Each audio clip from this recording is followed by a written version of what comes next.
Well, Oh, good. but they have a thing there. Well, the currency gains, which I guess is from The USD. yeah. Yeah. Man, release it in July. Terated. No, no, you.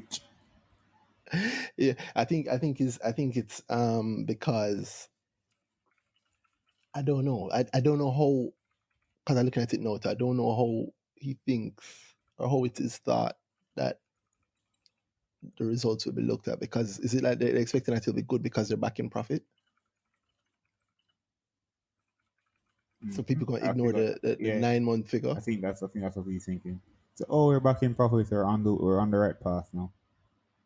Uh, hmm.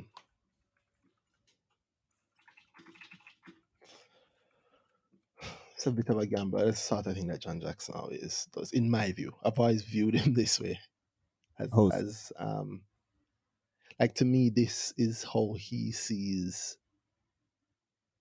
the signs that the market should see as, hey, they look like they're down on the 9 month, but look at what they're actually doing in the quarter. Even though they're down on the 9 month, they're actually Uh huh. profitable in the quarter. Yep. And so over the next 1 2 quarters, they're going to be set to grow and not this negative 461 million out. I mean, it's possible because it's Possible, yeah, mostly possible. I know volatility on this, and it's a small price stock, so it can actually happen. But Jesus, yeah, but you know how it just goes sometime too, where very very often the first quarter of goodness, counting there 138, the first quarter of goodness, and people are like, well, fuck that stock, and it took 3 quarters of goodness for it to actually move. So three quarters and of the goodness, market, and Ryan talking about it. So and then we still had to wait. Yeah, the market is still so slow. It's still slow. yeah, if It's slow anything, it's because the slow now. People core. pulling out It, hard. exactly, that's what I was about to say. The core of the market are the people who know, and then the people who should know, right? And when the people who should know aren't quite as gung ho, because I mean, it's been a rough year for many. I Then think then the it's new fun. people, 'cause the new people jumping into the market now are looking for the cues from the people already in the market, right? Which is where we get So the lot yeah, of thing there, the lot of chasing. yes, yes, yes. So It's any pan or funny knock, because just I find this whole dynamic hilarious, because like, so as I said, the people who should know. It's weird to me that the people who should know. It's this to me is a sign of the level where our market actually is. Because people usually talking about and say, "Oh, yo, it's not at the U.S. market levels and whatever." We're usually the ones to say, "Well, if you actually look at how things move, it's very much like it. It's just like the quickness is the difference, right?" yeah, the speed is the difference. But Yeah. to me is a difference where you look at like the thing there. People in terms of a mature market, we have the players itself. The players in itself don't seem to trust the market fully yet. So like you have certain people we always talk about them, um, CB, JJ, but hmm we're funny. We're talking like we're on the pod right now. Well, yeah, we are. Well, let me That's just fine. do the intro then.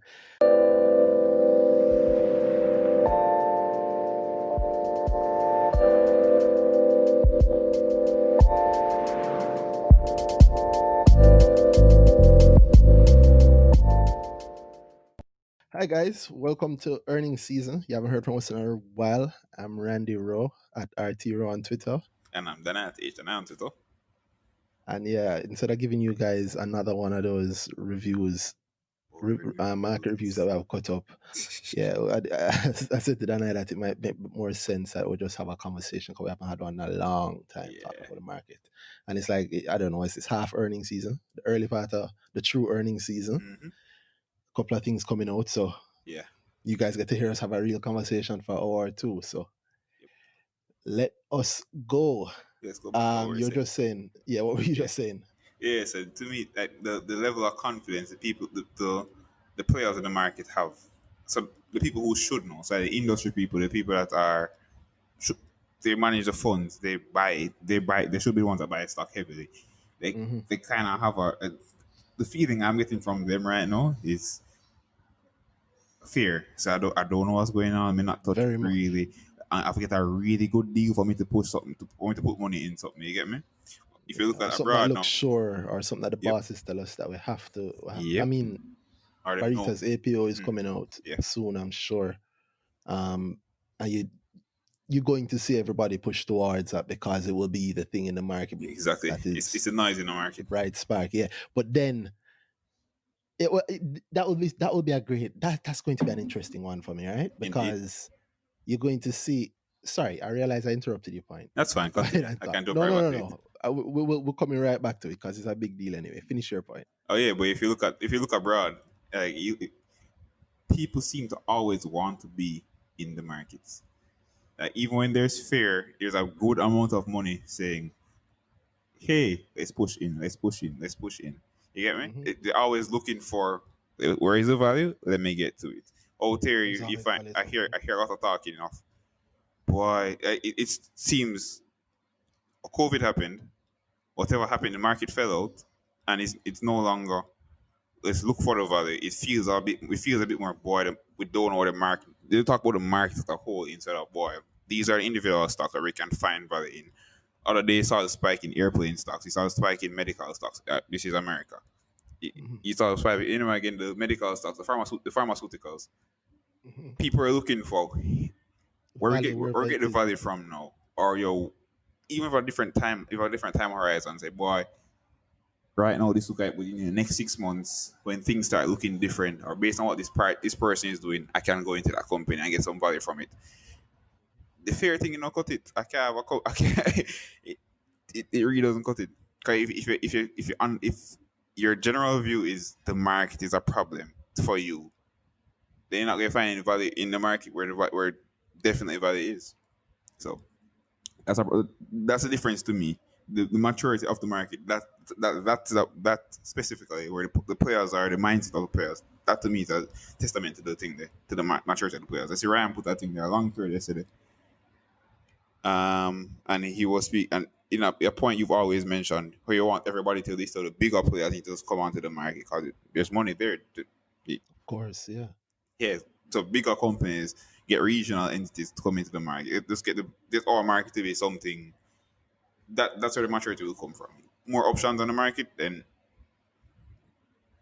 more places for money to go. And we also I don't know if we've spoken about it on the pod, but we always well I don't as I said I don't spoken about the pod, but we always spoken about it separately. Pension reform, where the grip on Mm-hmm. pension money, where they need so pensions are heavy buyers of our stock market. But if you look at how much their allocation, how much they actually are of the money they have, they can actually put into the stock market, it's problematic for them because a big problem with fund managers right now, a large amount of the allocation that they're legally allowed to go in based on the FSC and the laws they have, where They're maxing it. it's government paper. But if you look at what we're doing right now, we're pulling back on government paper. So the big complaint they have is you say we must invest in government paper, but you're not giving us paper to buy. So where do we put Mm-hmm. the money? Yeah, and So the overseas limits, and then mhm, then they have the equity market limits. But I suspect that COVID might cause a little bit of the lightening of that load, right? Because mhm, I suspect that Capet got himself, Dr. Nigel Clark, might might want to have more money get unlocked from the pensions, especially over the next mhm, few months. I think. mhm. I think based on what could happen. Yeah, You, in our little group, there was a conversation started around the tweets, Rand's tweets, and somebody mentioned in an environment where we have, I think it was Stuart. He said in an environment where we're continuously looking for a reduction in debt to GDP. That does care work. Where if you're telling people, oh, we're reducing government paper, but you can only invest the pension in the government paper, that does not make sense. And so we get you get more institutional buyers of the pensions, put money in equities, only good for Jamaica yeah, and but for our market. to a level, to an extent, Mm-hmm. because um let's not look past why it happened. I mean, maybe we should Mm-hmm. look at why it is. Yeah, the Yeah, reason why we definitely. haven't really spoken about it is I'd like to do, like a set of shows Mm-hmm. on pensions, and that would obviously come up. But I mean, there must be there must be. I know there's a reason, but I'd rather not be the one saying it. I want to have more knowledgeable people than me come on and say it. But Oh. it's not. I mean, they're not dumb why they did it. Oh I no, think there definitely. is a lot of fear in there. There is fear that led it, and you have to understand when those rules would have been implemented. I think it Right. was also like thing there, opportunity. Remember how we were very much a borrowing nation in terms of our policy towards what we're going to do with money. So it was a lot of, which is why we had a high interest rates of the past. Well, it's Government because was we had to. prioritizing. So yeah, definitely. But if you think about it, the effect of that was that the switch over from private thing, the private sector funding Mhm. was not there. Oh yeah, So yeah, yeah. and Because for why would I put my money into a business mhm, with a I don't know if that's 2 some if it's a distributor 2% margin if you're lucky, mhm, when I can put in government paper and get and get 10, per year. 12, some crazy numbers that Yeah. we are still paying for, Hmm. by the way. So But if you yeah, look at that thing there, and I with low think risk. that probably had that the government's push for that probably had something to do with the pension laws at the time. The quote unquote safe money getting good returns, and we were always have a buyer of our paper if we have the pensions buying heavily or buying our paper heavily. Okay. Well, I mean, I'm not saying no, Yeah, man, that's at the fine. end of the day, it's that, yeah, I just think know about how it would break, like how to safely break out of it. But I'm sure there are greater minds than mine working on how to break out of it. But it would be nice to have them pumping some more money into the spaces, because it's not just the market, it's also private equity, it's Yep, also a bunch of other things. So if it would be great to have them pumping their money into the markets, indeed, financial markets now. It would be really, really good. indeed. Hmm. How did we get to that from QWI? That's funny. That I do not remember. I was looking like when you were talking about QWI, I was looking to see, how they list their US holdings now. Hmm. And like to me, again, I think it's just because I have so many years of reading John Jackson's stuff on IC Insider. It's always it's always almost like an eye roll to me how obvious he makes what he wanted to see. But no, when I understand the industry now, I understand why Hmm. why that might be an acceptable way to do things, because he's speaking to his audience. So like for this, I am assuming he's pretty much just saying, guys, go and put these shares into your own little spreadsheet and you'll be able to track at least what our value is. Because we're reporting as at the end of June, and assuming that no great holdings have been changed, you can check how these have performed since. Hmm. Because I'm showing you the value. So it's literally, so you're literally able, still again, in his own fashion, you're literally able to see both his company and the factors that drive his company, and preemptively see the factors that drive his company. I mean, you literally can just put them, what is it, 10 stocks? Yeah, Home top 10. Depot, Top 10 Netflix, holdings. yeah, Nvidia, Lockheed Martin, MasterCard, Broadcom, Northrop Grumman. What's this at a war company, I think? What's Northrop Grumman Corp? Northrop Grumman. Aerospace, yeah, they're a bomb company. So I Oh. thought, yeah. That's right. Hedge your bets just in case anything ever pop off. That's very smart. Target. Yeah, you can see the investment thesis behind the buys. Home Depot, because I mean people are home. Yeah. So all of a sudden you have more time to work on your house, or you're wearing things out more, or you go to Home Depot a lot more. Netflix, people are home. Um, Nvidia, that's gaming again. People are home, and not just Nah, gaming. those gave me. Nvidia actually makes a lot of money from those extra devices, the Internet of Things devices, because they're like those small chips. Hmm. What else And them do? And gaming, though, not the gaming. PS5 come on, who have the chip? The AMD, right? Yeah, but that's a competitor. So Yeah. if AMD have one, I mean, I'd have to go check after this, but yeah, it's strong gaming. Although I think AMD would actually be a better buy. No, but Boy, I mean, the AMD doing well, timelines. But yeah, AMD doing well, and AMD have they have the next generation, I believe, too. and the new chipsets, the PCUs, the CPUs. Yeah. Who has a PS5? PS5, I don't have to check. Let me Easy actually check. check now. PS5 graphics card. Okay. AMD have both the PS5 and the Xbox Yeah, X. I thought that was going to Yeah, happen. yeah. But I know they're the better buy because I've been following them for so long too. Bro. I think AMD it's one of those They, stocks we always hear they about. be, This people are very crazy about AMD stock. I've actually owned it. I've owned it. I made Yeah, money man, you off it told in me the the last past. stock you bought in US. Yeah, yeah. And it was because I thought, you know what?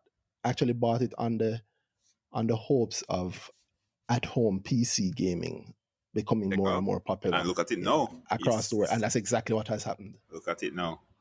Yeah, and then on top of that, them have money in from both the PS5 and the Xbox X. How the hell did Nvidia allow that to happen? Dropping the ball. But it's funny because if you're into tech like us, then you see it all over the place. Nvidia Yeah, dropping the ball, but yeah. Intel. Well, people are more upset about Intel dropping the ball than Nvidia. Nvidia still has it, but the problem with Nvidia right now is the thing. There is they're saying it's the price of performance. So it's very often better to just buy a thing there and to By just buy AMD. Oh buy yeah, AMD. And the serious gamers that are going to serious um the gamers editors, yeah, they'll go for Nvidia. But the everyday person who want one game like the person watch on Twitch, hmm just buy AMD chipset. I'm good, yeah. and it's going to be the cheaper. It's if you buy a Sona game, boy, I don't get paid. I don't get paid $1,000 You're for a right. graphics card, but I'm gonna buy that $300 AMD graphics card. Right? They're actually beating them in every at every price point, I believe. Because Yeah. even I the other day when I had a video card that I thought might have burnt out on me, and I said, all right, let hmm me replace it. And I got when I was looking at the prices, I was like, it only makes sense. At every single point, hmm they The beat them. So price of performance if you're paying the same price for a thing there for Nvidia that you're paying for mhm, AMD, you're getting a better. You're very, very, very like getting a better one than the thing. that, then that makes me want to know what the hell is Nvidia doing to make money. I have to look into that. But to me, it Uh, can't just be that niche of this. But then again, they do sell heavily towards that niche. To the I'm very serious about this, and I want the best possible graphics I can get. I'm going to think there.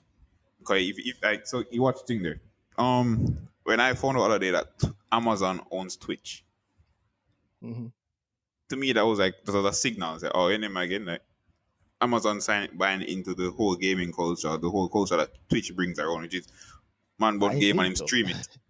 I'm I into ain't that. You into. know you know I'm into that. So yeah, so Yeah, but as in but they're not no, as in they're not buying into. They're huge in it. They have oh a yeah, studio. definitely. Mm-hmm. They have a what's that game that the kids play that cannot play? Oh, The one Fortnite, where you build Fortnite. Fortnite, yeah. Yeah, they have a Fortnite S game. God, you know the type of game I'm talking. There's a ring. It's closing. Oh yeah, I think there. Call it again, Battle Royale. It's funny how we Yeah, go they have into games. a battle royale. Yeah, and they were giving it away for free hmm as always. Yeah, The Bezos style. First one is free.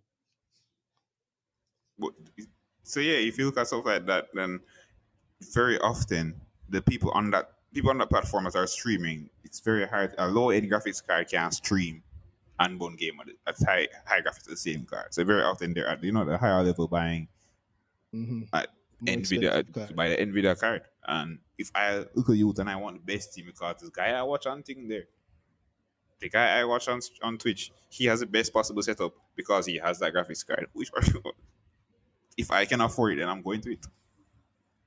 Hey, you can catch me. I bought the best graphics card. That's true. And I wonder, if I was thinking about buying one myself because You know, just do it. Just do it. the crash. Yeah, but You can I afford don't it. know. But everybody's seen them hitting to they're getting hit. I'm wondering if maybe they're making the money because as much as they're talking the game inside, they make the money from more than one place, right? And Definitely. like when I was buying into AMD, it was on the back end of them making money off crypto mining Mm-hmm. because their price to performance again.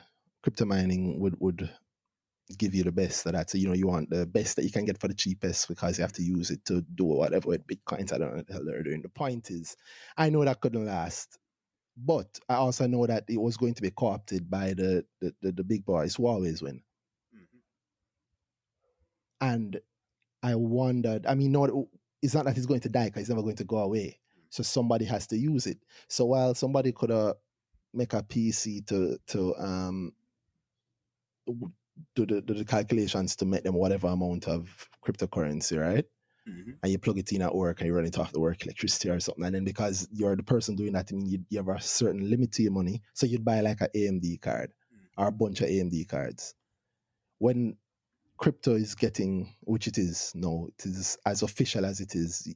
I don't know if they're building computers with the same way, right? In the same way, right? Mm-hmm. So I'm wondering which company is it? Nvidia or is it Nvidia or AMD that's winning the new proper crypto wars? Or Remember is it remember they Intel? had their surge and graphics cards were impossible to get just the other day. Yeah. But that's If you got kind it of in second hand, don't know, and they that they stepped still up. know. Yeah. So it's always this, right? It's always the higher margin PC gaming market for general Nvidia cards. Then there's the lower margin but definitely whole heap of money to make Mm-hmm. it for one of the consoles. And then there's the other applications, right? Mm-hmm. Crypto cause other applications as a class to blow up. Mm-hmm. And graphics cards getting so good that they could do the mining and the second CPU kind of thing Mm-hmm. And is I remember PC laptop is still a space, and they very much put they build like a smaller chipset just for that laptop. So you buy that laptop, it has a little Nvidia sign on it or AMD sign on it, mm, which means hey, they just but build a chipset for that for that, and then Dell or whoever it is, just Dell as an example. Not sure what they use, whoever, but if you buy that laptop line, whichever laptop line they're putting there, you get AMD or Nvidia graphics on that. So every school has probably not one game on it, or probably one little game on the side. Buy for school, mm, but he just bought Nvidia graphics or AMD graphics. So mm. there's also that market. And those regular buy a computer. Who does graphics for Apple? I think Apple do their own stuff, Yeah, I know they used to use Intel for their PCs. I'm not sure. and they control their own vertical now. Oh, Could be wrong. Let me see. it sounds like it's looking like they do. Yeah, it's looking like they make their own thing. Yeah, I don't. I mean, I think wasn't that. I was going to say it was Steve Jobs' dream, but I don't think it was. I They used believe to it have, yeah, man, was. say why the first thing I'm looking at why Apple ditched Nvidia graphics cards. Because I know they used to use it. And used Intel and Nvidia, but they wanted the in-house. As you said, Steve Jobs' dream, vertical, full. Yeah, they have full vertical from the rack to the Apple Store. Makes sense at that size. Yeah. Well, Got the money, you do it. Makes sense at every trust, size, right? but you get me. Yeah, yeah. They. I mean, it's all profit for them. Mm-hmm. Yeah, that's wow. We have lost everybody. Oh, yeah, yeah, we're gone way out into things we don't usually talk about. Right? So that we were saying Nvidia may not be that great a buy. 200 shares at, let me see how much he bought, or how much they're worth at in a June. 75,982 US, and it's 200 units. So 379.91 per share at the end of June for Nvidia. And as of right now is 418.62. Thinking about the US market, so much happens that I Yeah. keep track of. Yeah, but they have earnings to report soon. So if those aren't good, if those are good, then I guess Yeah, if it's a beat, we know that earnings missed, then guess what? yeah, yeah. But 10% up, 10% up. a month later. Mm-hmm. Oh, it's already But banned in the that US market. Yeah. US market niceness. Yeah, and if they're trading in the the advanced market way, they probably have the drivers, the stop losses. So I mean, you're 10% up, you have a little ticker. If you lose 2% out of the 10, you just sell and get out. Mm-hmm. And at that level, 200 shares, they can do that. Oh yeah. That the market makers cover that without Mm-hmm. noticing. Yeah, that's not bad. Yep.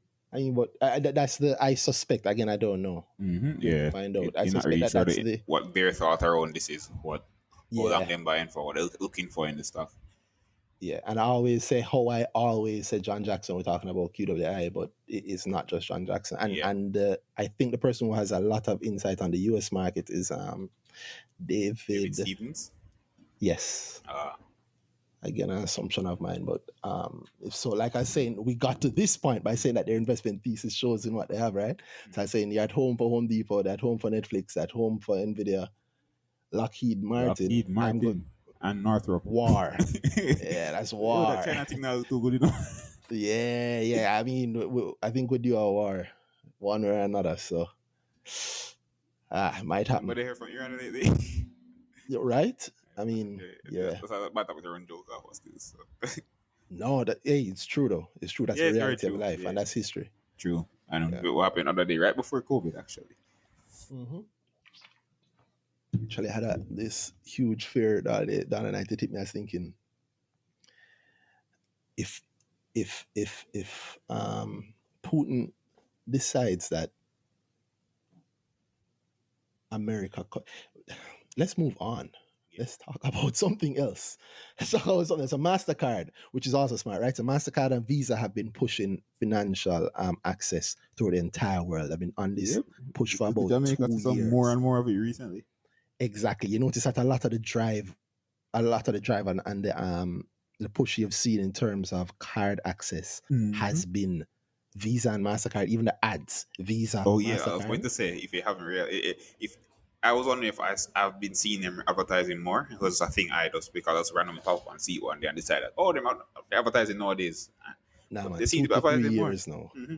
2 to 3 years now, it's been on the roadmaps, and which is why you saw a lot of the previous movements by the banks, because I know eventually this would happen, this would be coming, because Visa can align themselves with so many things, right?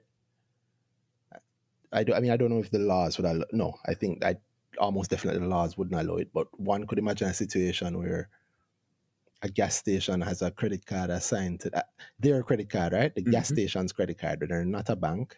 It's just branded with us. It's here, but it's actually a Visa card, But look at Mailpack. and it's linked to a US Look at bank Mailpack. or an offshore bank. Look at Mailpack. Mailpack has it. So Mailpack, what Mailpack has, I've been told.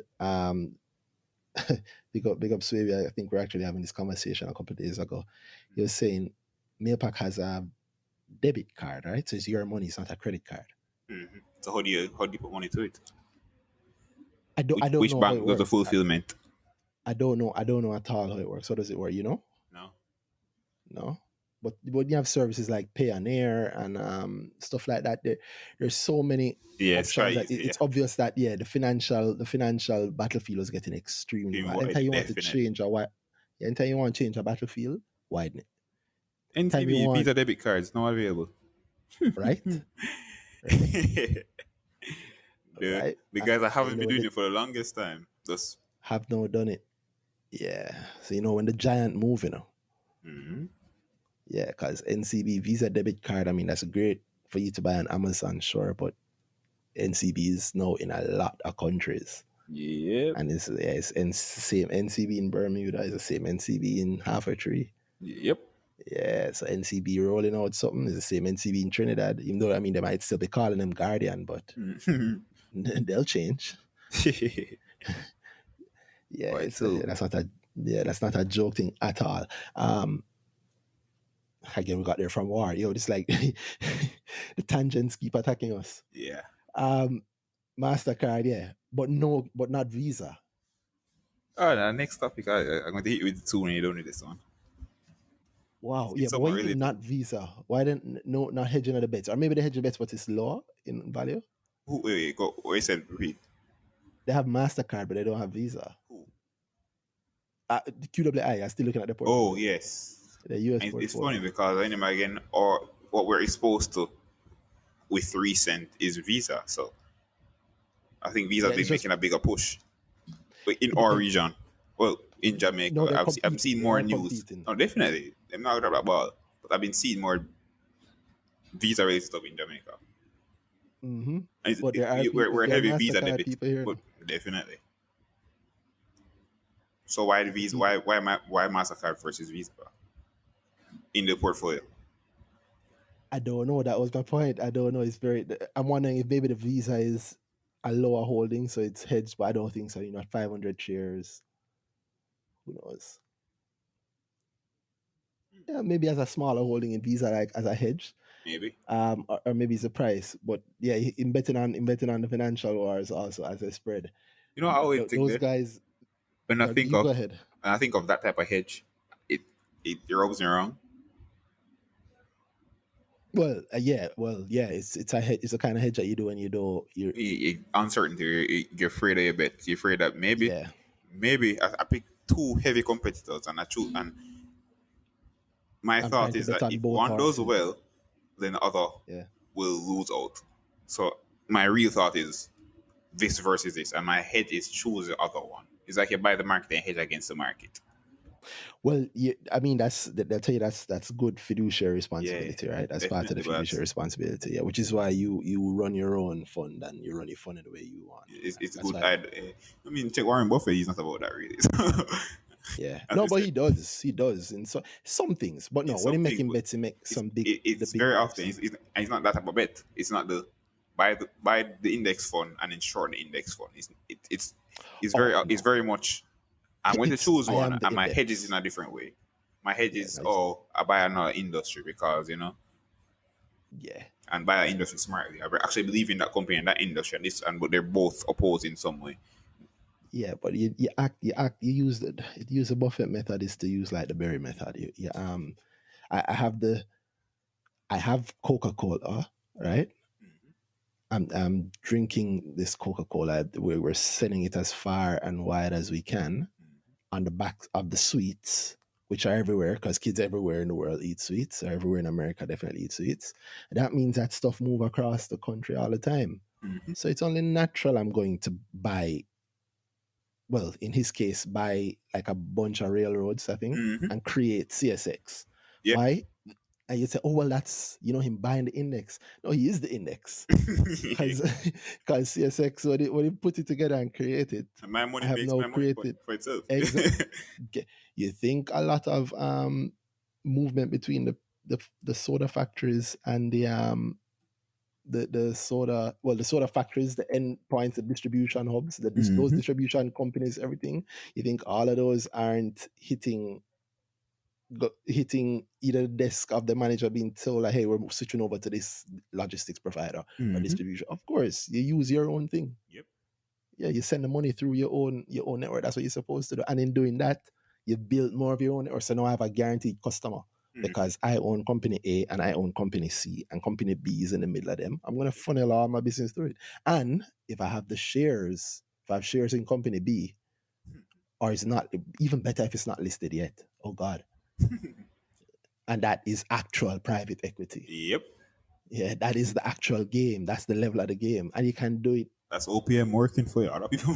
Yeah, that's right. You can borrow money and do it. You can borrow money from somebody and use it and buy something else and bill all that and then pay them 2.5 for borrowing their money.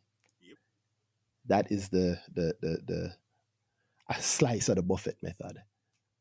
So you're right. I don't know if it's a good hedge, but I can understand if you just go straight up, it's fiduciary responsibility. You have a lot of money, and a lot of money is other people's money too. So the same OPM. So this is them being Mm-hmm. careful, maybe. But again, remember, I said that was speculation on our part because we don't see Visa, we do see Mastercard, Yep. Broadcom. What's Broadcom? Cables, I think so. internet is Google. internet. Design and develop manufacture of global type of wide range semiconductor Semiconductors, infrastructure software products. Wi-Fi radios is what I think when I think Broadcom. That's what link hit me. Although, I mean, they also make money off war. God. In America, very often they do Yeah. that. You know what they are? Aren't they in the same business as, what's the Chinese one? Huawei? Oh, Yeah. So this is, you're very much better than America. Don't make sense you bet on Huawei anyway, especially at this side of the world. You have to go with your people. And if America isn't going to use Huawei, let's it, go with yeah. let's go with Broadcom. I mean, income up, revenue up, operating income up. It's been a good year. This is a good pick. Oh, you spoke about the Buffett method and whatever, and you're going into by the distribution and the actual product. Mm-hmm. MDS going into sweets. We said going into, but going And into they're are already in it now. What I'm saying that already in. that's the Yeah. type of thought. I already go into the Oh, place and sell. yes. You go every pharmacy you see sweet to put on. So why not? Mm. Let's get some sweets too. And there's some space on the truck when I'm sending it over. So send the sweets. So that's what I thought about. That's actually a great idea.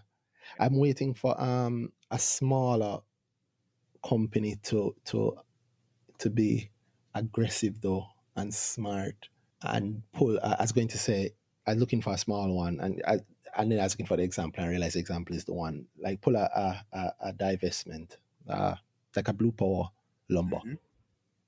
But I guess that is a small company, right?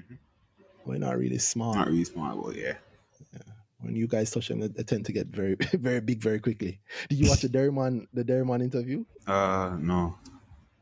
I watched it. It was Derek Cottrell is an interesting fellow. The things he talked about, the man obviously know him in business, know him stuff. And I found out something there that I didn't know, which I think was a deliberate point that was made. That Dairyman is either the or one of the largest importers of rice in Jamaica. Yeah. Oh. And we're about to eat a lot more rice. Yeah. I mean, but it's a staple, so that's good, right? But that's that we see that from morning. That's I'm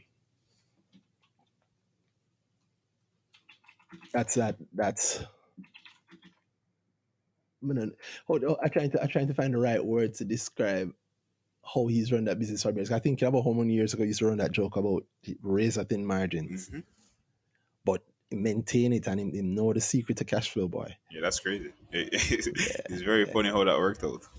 right. And there's one clear example there of him doing. It's Buffett esque, but Wood with cats. the wood cats, yeah.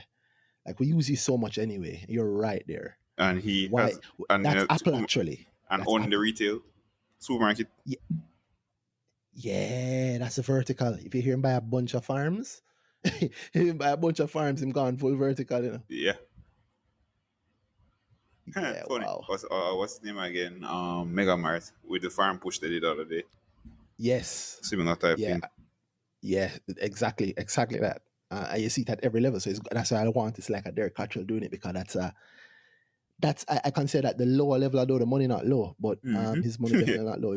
But it's I call it the lower level and call like a JP the upper level. Oh yeah, I Because get you know. JP did the same thing, right? It But was heavy, heavy, heavy. we grow the plantains here, process them there. Oh, we grow the bananas here, cut them at the chips here, bag them, ship them off through our shipping company through to Europe, send it to our distributor in Europe, and then sell it. They don't own any stores there, but sell it in the distribution network in Europe. Yeah. Get the juice, make the juice in Jamaica, ship it. That is amazing. So I call that the upper level of it. And JP kind of did the same thing, right? Yep. We are shipping all the time anyway, And so yeah, and we're we might as well exactly own ship your Kingston things too. Wharves. Exactly.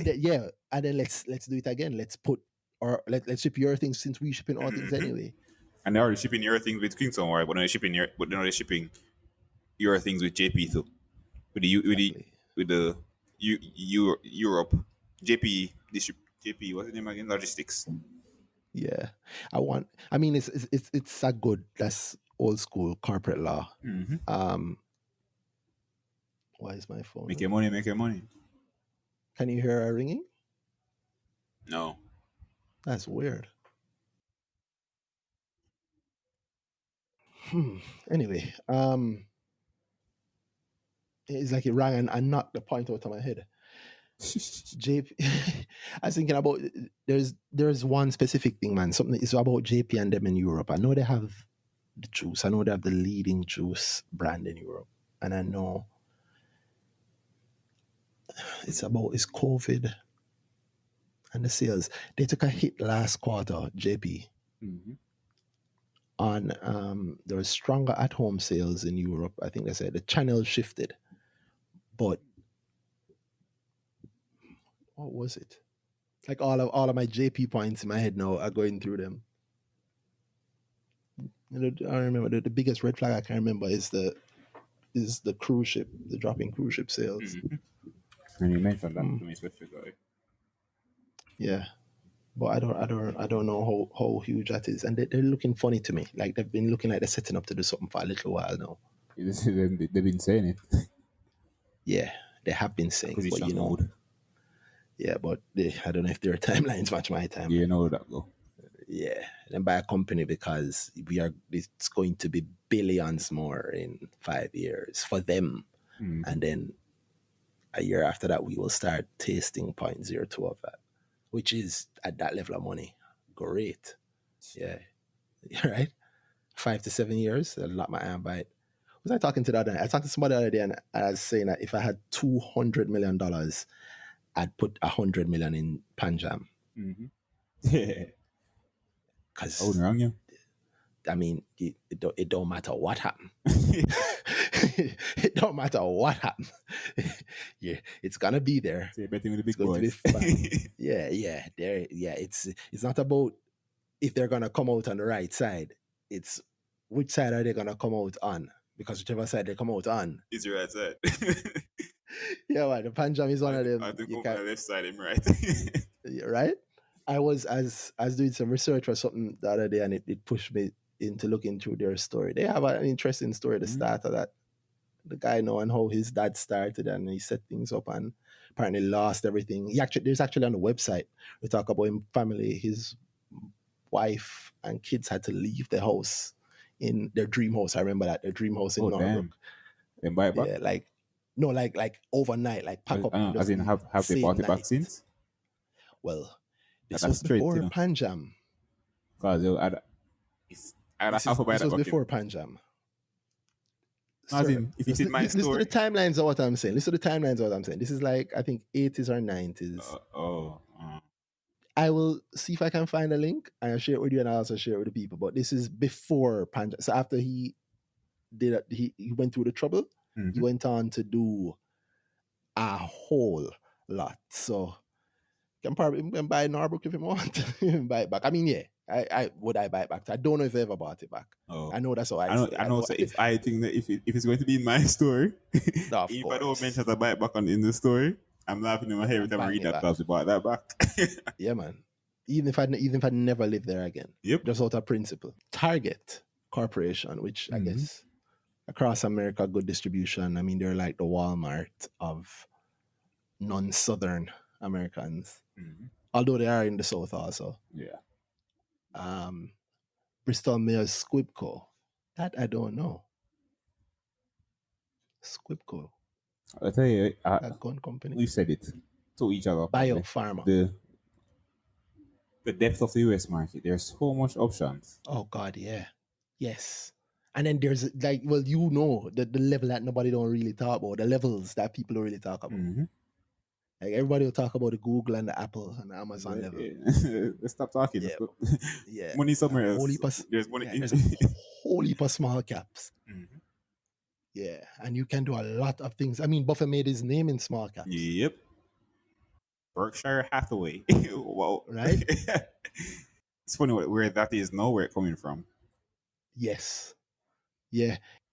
They keep asking for the Buffett episode, but I want it to be well researched more than I can give my time to right now. No, man, you can do it. Well, we'll get it done. We'll get it done. Hi everybody, Sean the Top Striker here. So this Sunday, August 9th, is going to be my short-term investing workshop. It's going to be a nice, not too complicated, interactive online workshop where I'll go through my short-term strategies and the tools that I use to make these striker moves. So if you've heard about some of my market plays, and you want to know how you can successfully make them, or if your portfolio taking a hit right now, you want to see if you can learn to trade against the market volatility to rebound on some of those losses, then this is a workshop that you'll definitely like. The cost is $65 US. You can register and pay at everymickle.com/technicals. The link will be in the show notes. So join me on Sunday as we take the practical approach towards short-term investing on the Jamaica Stock Exchange. Guys, just took a break and I do not remember what I was saying before. So this is definitely the extra tangent episode. D Get Tangential. We're still going through the Q.ja, the holdings, I know, and the US holdings. Bristol Myers Squibb Co. I know I'd looked up, but you were saying something else. But they're a pharma. They're a big pharma company. So that's smart for them to lean against that. So the obvious thinking is, Corona, but Corona is Corona is new and loud, but it's not the only game in town or the deadliest game in town. And Bristol Myers Squibb is in the game of things that people can't do without. Wow. I'm looking at their top medications. I'm not a doctor. I have no idea what they are, but that I take that to mean that it's the stuff that you have to get in a hospital. Yeah. Which means that's a continuity of income. Just another thing Buffett does. Oh, yeah, that's why I don't know the name of any of these leukemia medications and so on. Oh, serious something. Yeah, but the sort of thing where you have to buy the medication. Yeah, so trusted but known companies. And of course, the last one, Alphabet Inc., Google. Yeah. Yeah, which, that they are not going to lose. It's funny. What I said, a tangent I want to drag you into. You saw the antitrust thing today? What's that? Oh, where Facebook, Facebook, CEOs? Amazon, yeah. Yeah. Who was it from Google? Let me tell you. I just saw one clip where somebody, where one of the Sundar Pichai guys, Sundar Pichai, yeah, Sundar Google's Pichai, guy. yeah. Google's greatest hint at their where they see themselves concentrating for the next 20 years. Yeah. I just saw that bit where Zuckerberg was saying that he doesn't know anything about Trump's son being banned or disabled for a while, and he's like, "Oh, that's Twitter. I can't speak to that or something like that, but I can help you with Facebook." Yeah. What I saw was Bezos' 5 minutes. He spoke about how much of market share he actually owns, and saying that he owns less Amazon owns less than 1% of the retail market globally, and less than 4% in the US. So yeah, his numbers are low, Like we've always trumpeted about the death of retail, and it is dying in a very funny way. But it's funny what you call retail and what we think of as retail. Yeah, and it's also and then you go ahead. Also, a funny point he did speak to. As much as you guys make it seem as if we're stealing business, if you really think about it, like the fact that Amazon sells, you Brandy have a business, they just sell it at Amazon. Amazon is a platform. Yep. Exactly. So it's and they speak about how much million businesses actually are just on Amazon selling the thing. We just facilitated. So it's not the death of business. It's just a new way it's just a new avenue for certain people, and so it helps some guys' margins because Amazon has the stuff they can't handle. So yeah, but what do you think about antitrust in general? Historically, it has shown how effective it is. Antitrust, as far as I know, it's as far as I know, it's to show the reasons why you shouldn't be broken up by Congress.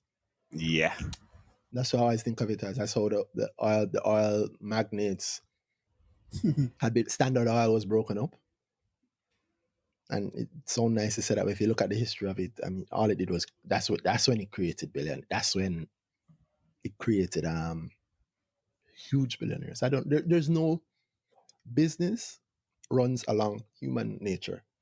Nothing is going to stop human nature. Exactly. So we find a way to do what to benefit ourselves. But it very often feels like auto yapping. Like It let me is. complain about normal things. A lot of time it's just political posturing. Yeah. It's just to have my supporters see, so I can say that I did this. You look at thing there. Um, the gripe with Apple. All the people are so app creators are complaining that hey, the terms that are given to us on the as creators on the Apple Store aren't what Mhm. we like, and Apple prioritizes the people they have an interest in. And Mhm. if you just think about that, my so I explained it that way. I was on an argument with my friends about it because they're less of filthy capitalists than I am. So um, I was saying your business is viable because you're going to sell your business on Apple's platform, and you're complaining that the terms that are given to me are not favorable. Just think about that. I only thought of this business because Apple is a thing and it does its thing, and I'm going to push my business through that. So my business, the whole environment on business is Apple, but I don't like the terms, so I'm going to complain to the government. To me, the thing is, yo, either have this business or I don't. I mean, I'm with you. I know the other side of the I argument. know, I do. I very much acknowledge it, and I can definitely see where it because if it's style for business, if it does look like a stifling of business, and if there's less avenue for the business for business to be viable, then you have this employment, But that has and never more happened. power So in it has never on it one has never side. resulted It in less actually has not. employment though. It's very funny, but then they do argue that they've never actually they have halted all things that have created that problem. That would create that problem. So they said their argument is that they've never allowed it to reach that far. That's true because it does not. I mean, no, hold on. They have allowed it to reach that far. It's called slavery. I say there. That's funny. But That's not employment, Randy. exactly. That was how far it got. But I Oh don't. God, it's funny how that thing works. Right. That literally was it. That is the true inhumanity of it. They figured out a way to bring their to truly manage their operating costs. At the Their expense what of was or as a what's source. that thing on right? Anyway, luckily we can all manage our operating costs now. But I'm not for that at all. You can't because that's like me coming to your house and telling you, I do not like the sound that your fridge makes. Mm-hmm. You need to get a different fridge. Exactly. Leave. Like what? No. Yes, but your platform is so huge that there's so many people on it. So I must be punished because I'm popular. Yeah. Exactly. That that's what happened to Bill Gates. Oh I'm sorry. yes. I made the system that was so good. Everybody in the country uses it.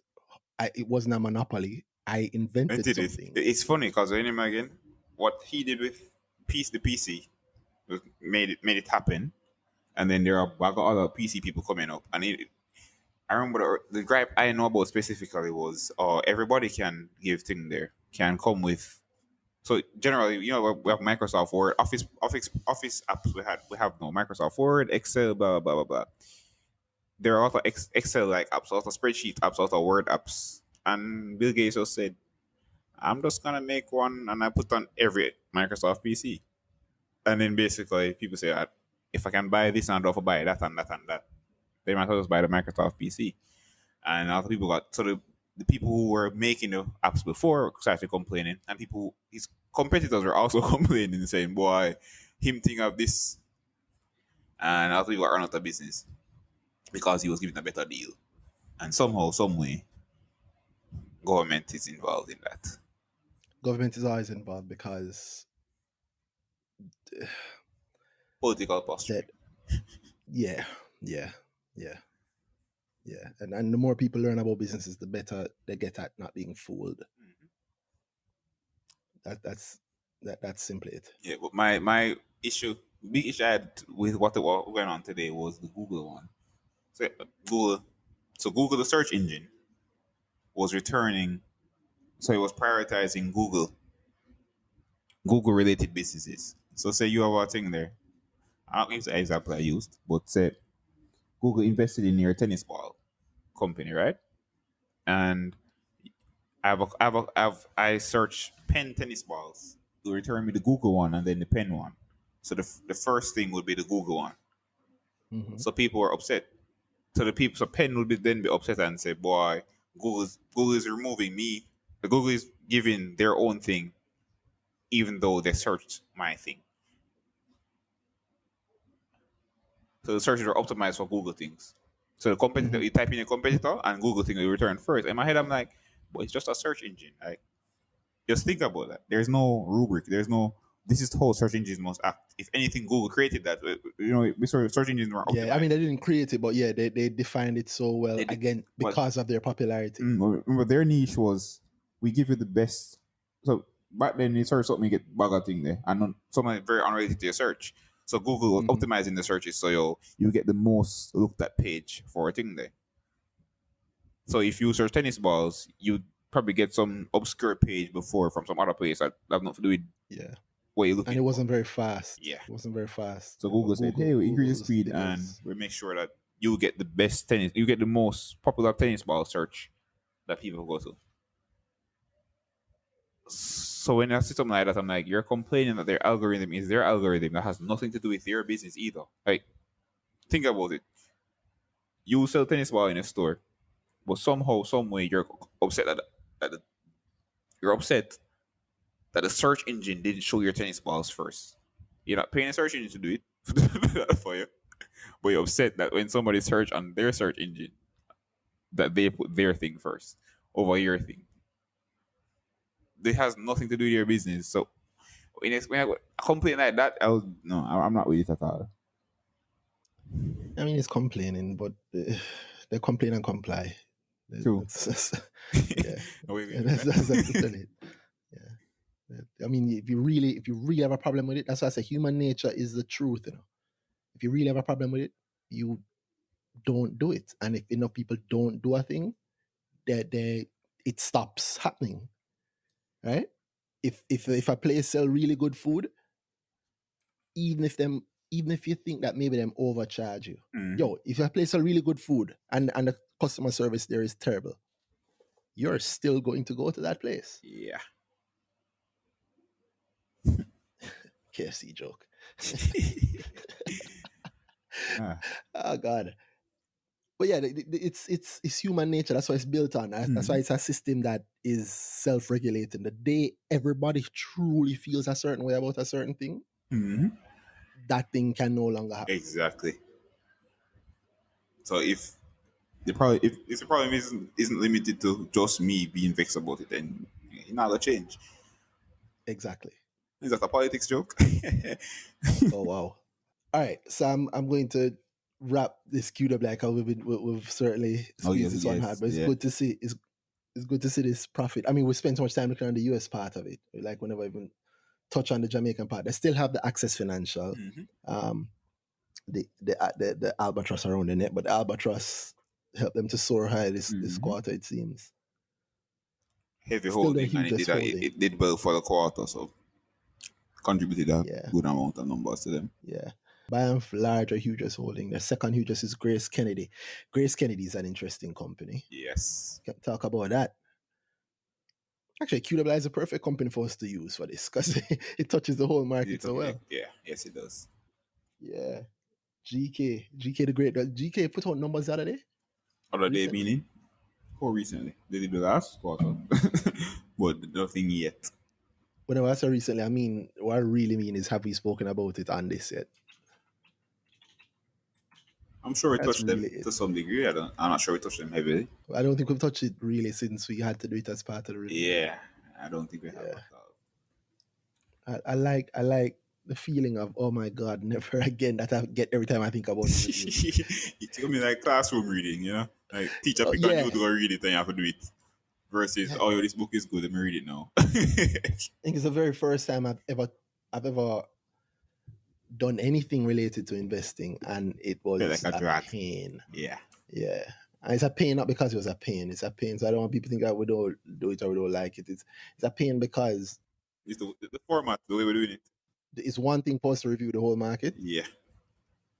It's one thing. It's another thing to sit down and talk through it and in that way, Yeah. we're going in depth and talking, and you're not actually being, oh, you're this interesting thing about this. I'll just give an Right? overview type of thing.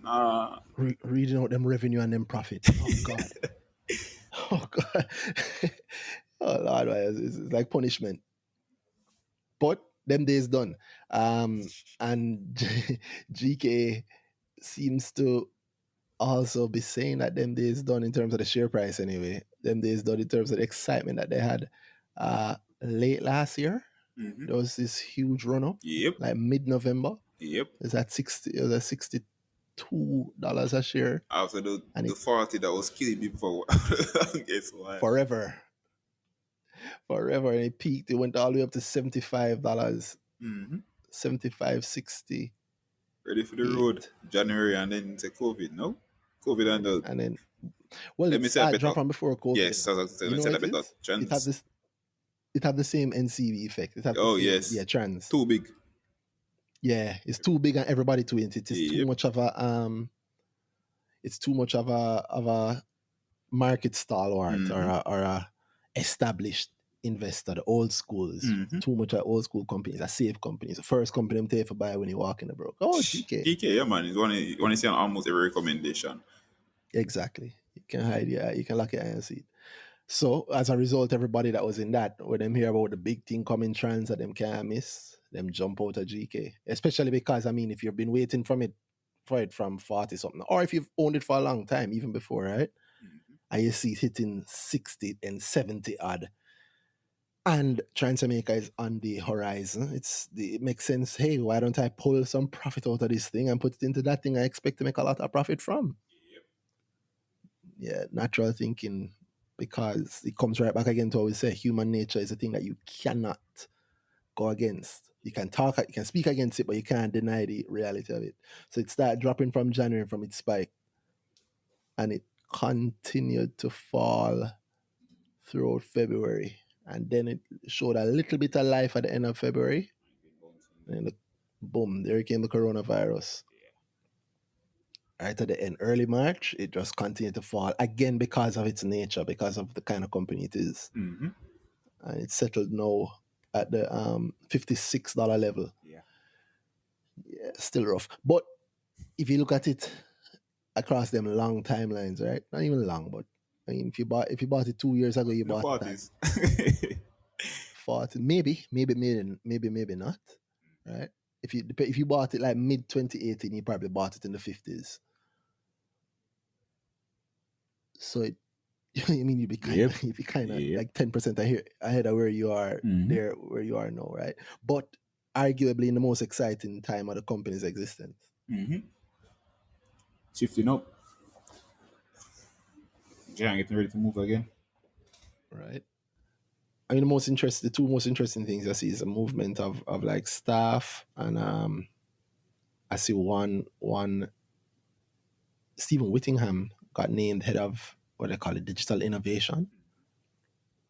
Yeah, which, I mean, everybody outside the company gonna nod and act like they know what that means, but digital transformation. I'm sure internally. I mean, they said that they gave the usual vague company meanings, but as to what it will really mean, because I think does he still do things at GK Investments? He's still CIO. I still see him as CIO, Chief Investment Officer of GK. So I would think so. Okay. I'm checking the actual COO, you mean? CIO of the Grace Kennedy Financial Group. Yeah, man. But he's Chief Investment Officer for Grace Kennedy Limited. So across the group.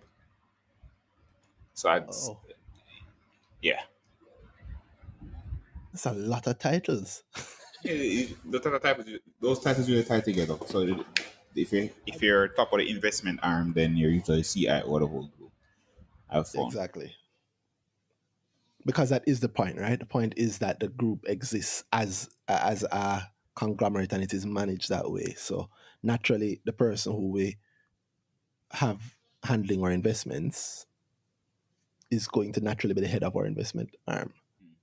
It just so happens that our investment arm happens to be a separate, not separate, but a separate in the sense that it's its own company within the group. So obviously he'll be head of that. You think he can get a different paycheck for each role? I don't know. I'm not sure. That would be fire. That's the benefit Of of course. corporate. Very nice. You want that level of talent, you have to pay for that level of talent. And that's why I say it's probably arguably the most exciting time. I like whenever they speak to GK Financial Group, because the GK Financial Group, but Sunday, it looked like it passed without anybody even notice that article. You're actually the one who shared it with me. He did pass the scrutiny. Yes. It's funny, we just talk about antitrust. So the Fair Trading Commission has given a nod to Grace Canyon acquisition of 80% stake in Key Insurance. So Key Insurance was GK bought 65%, and then they recently increased their stake to 80%. And the Fair Trading Commission say, hey, cool, they're not much of the market with this still. They might just do that. Why do people explain it? Why do people take it the wrong way? You said mash up the market. Tell them what you In a mean. good way, take a good chunk of the market. Mm-hmm. Yeah, market share. That's what I mean. Not the stock market. Or they might do that in a good way. Again, might some good things coming from Key. They already halted twice this or three times, no? Monday, Tuesday, Yeah, Wednesday. I haven't even checked it. Yeah, let me check the share price values. Go through that. It ended today at $7.23. Yep. Up no. Wow. The last time it rose, and I then got joined the fray and spoke about it, it caused a little bit of furor. Yeah. The fundamentals of it doesn't justify the Just by the holding of price. it. Yeah. Yeah, But look how they're going to have a loss. And then right after that, they did have a bigger loss, eh? yeah. Which was we spoke about that actually. We did speak about it on the podcast where they lost. I think decided to just spoon feed that one. Yeah. The loss came from the reinsurance, so they canceled their contract with their original reinsurer, and because of that, they were no longer due certain money, so they had to book it as a loss. So a receivable line just got cut basically. So book a loss same time. A big expense line, 300 odd million. So basically, without that, they'd have a $50 million loss, which was a better loss than the same period last year. That's key. They asked Key. But Grace's acquisition of Key,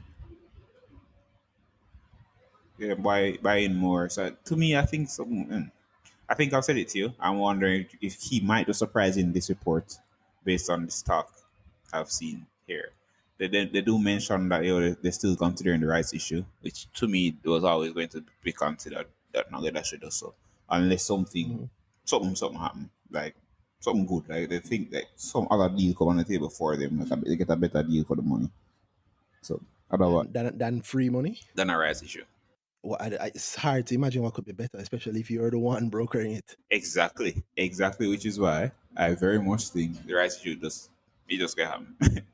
And human nature, again, whatever they had planned must have been so huge that they're willing to give up 5 years of a tax break. Yep. Go on. Yeah, you have to justify that. It's like grandma give $1,000. She come visit, she give you $1,000, and you lost it, and you start ball. And grandma says, "All right," and she say, "You know what? Here is all right," and she give you back 1,000. He said, "Next thousand." He said, "1,000. She give you back." I mean, that don't help. Me, that still vex. But that next $1,000 I should give you, that can't last. Yep. Can't last at all. Anything you do with it before, if you were doubting, you're like, what am I going to buy? Balloons with it, or am I going to buy a book? Whatever is the when you get the second one back, you sure know what you're going to do with it. Straightforward. Same way, same human nature. Get Key and you have 5 years of half tax. When you might very well, you obviously buy it because you believe you can fix it. You can turn it around.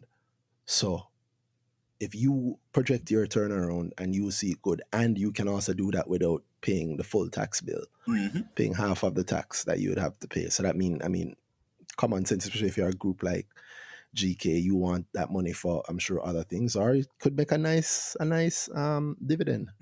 Yeah, if I don't have to pay it out to the government, let me pay it out to myself. I can use my money better than the government can, and I have to give that up. I must get something Definitely better. You have to come with something really good, something to cover the whole of that. So I think they'll be fine. Yep. That mention of, I don't remember if you said it earlier. You mentioned the reinsurance, not the reinsurance, but the actual reinsurer, and the cutting of the cutting of the they canceled that agreement. So whatever their reinsurance policy, they canceled it with their original reinsurer. What about it? Well, just the concept of what that actually means. I mean, what does that really mean? Oh, so they basically had an insurance policy. They say, oh boy, every policy we make with you, we have some we insure it basically, and we have a guy we pay for that basically. So because of the contract, they reduced some money from the reinsurer. The reinsurer was supposed to give them some money, and they said so $300 million, and because of the cancelled policy, they're no longer due that money. So it's like you think there. So you have an insurance policy, and when you reach a certain age, you're supposed to get the money. So you pay money every month. But when you reach 42, you're supposed to get the money. But now you're 41 and you cancel the contract. You cancel the policy right before you turn 42. Then you're not supposed to get the money anymore. So basically, you've been spending all that money every month for however much years, and for coverage, yeah. And then you just said, drop right at the end. Never mind. Don't keep it. So you're supposed to get $50 million and you're just not getting anymore. So that's a loss in the future. So basically, the book a loss at that point. Yeah. So the way these things work, them go have to find another reinsurer. You said it before, how they're going to think there, and Dave said it even. They're going on to yeah. Let me hear what they say, because I know what I was going to say. What I asked was, but go ahead. Let me hear what they say. Oh, they said they've gone onto the group's reinsurer. So GK actually has a reinsurance policy across the group, and they're just going to tag Key onto it because they're part of the group. Of course, scale is how you win at that level. And you know how that go.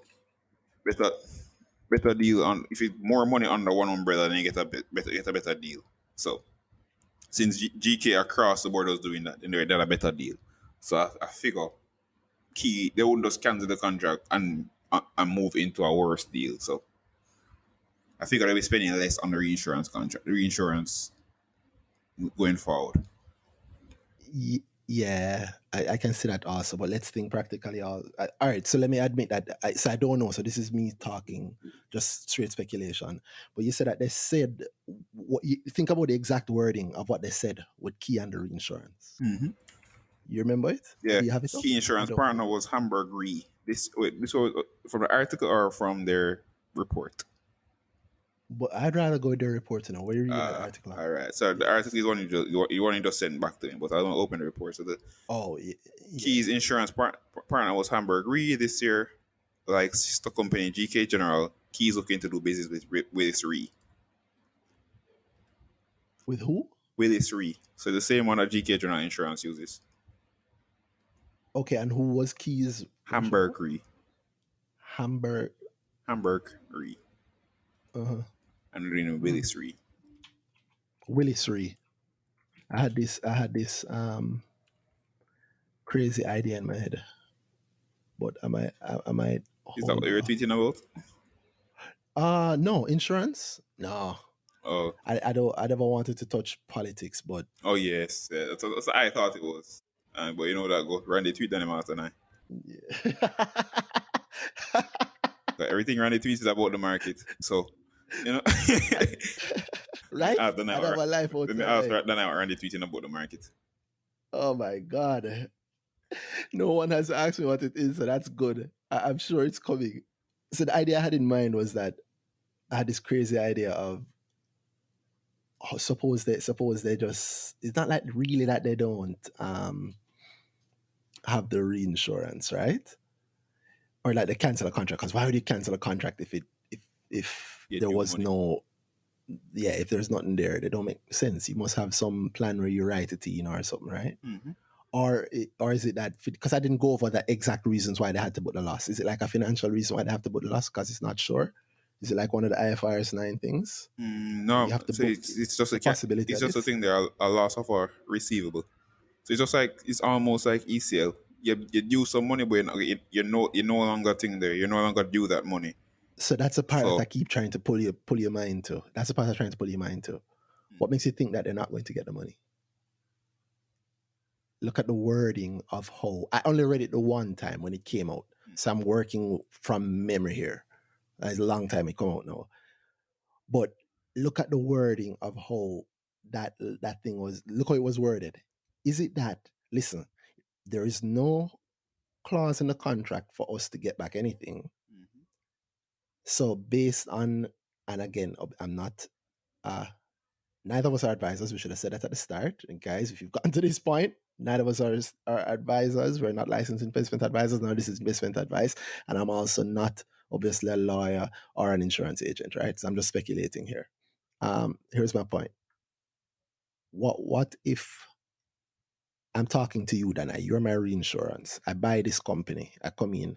Who's the reinsurance? Dana. All right, talking to Dana, and I say, oh, Dana, honestly, for this to work, we need our insurance bill to be at X level, right? You say, boy, I can't do that, or maybe I can, or maybe I do a, maybe I do a, maybe there's, for whatever reason, upfront, I will have to work with what's on paper. I see you just said to me, you can read it. Tell me, what is it that they say? upon termination of the MQS agreement, which is the motor quota share reinsurance agreement, management decided to accelerate amortization of certain underwriting assets, resulting in a one-time charge of wait there. Exactly. From amortization, I was waiting for you to notice. They chose to book something. You know, actually spoke what was Oh happening. yeah, man. But Yeah, when I said manufactured loss. Let me be yes, clear for people hearing that. When I do not mean that there's it just anything means silent accounting. untoward. I just mean that they made a certain amount. I believe that they made a couple of business decisions with specific timings in mind.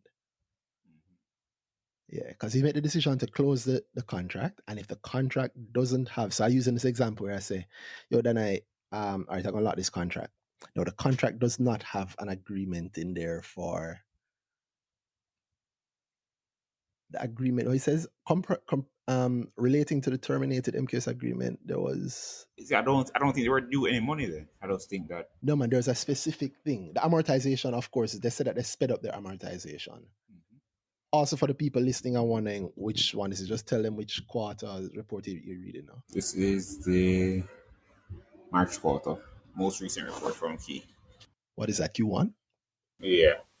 And of course, I will have the link in the show notes. I know I've said that a couple of weeks and it hasn't been there, but if you can hear me clicking in the background, that's me ensuring that I'm putting a note there right now. So all I have to do is copy and paste it in case anybody is lazy. If you would like to get these as they come out, there is the Every Mickle Telegram group. And I said Every Mickle Telegram group. It's not a group. There's nobody in there talking. It's just a simple place where all of your news around what's happening on the JSC, articles related to companies on the JSC, it all goes in one place. So if you're looking for a quick, easy way to keep track of everything that's happening on the market, you can check it out. The link to that is in the show notes also. I shouldn't call it a Telegram group. I should call it what it is. It's a Telegram channel. So where they due the money? So that's what I'm saying. The issue. I'm looking at where they due money or just an amortization of underwriting assets. That's what they say to us. I wondered how you never pick it up, and then because So yeah, so basically you have to amortize the assets to accelerate it because the termination of contract because the insurance contract. Oh, okay. I know, hold on, no, you see that? You see the lack of the fact that they mentioned that, remember, my thing already, companies lie in air quotes, CEOs lie in air quotes.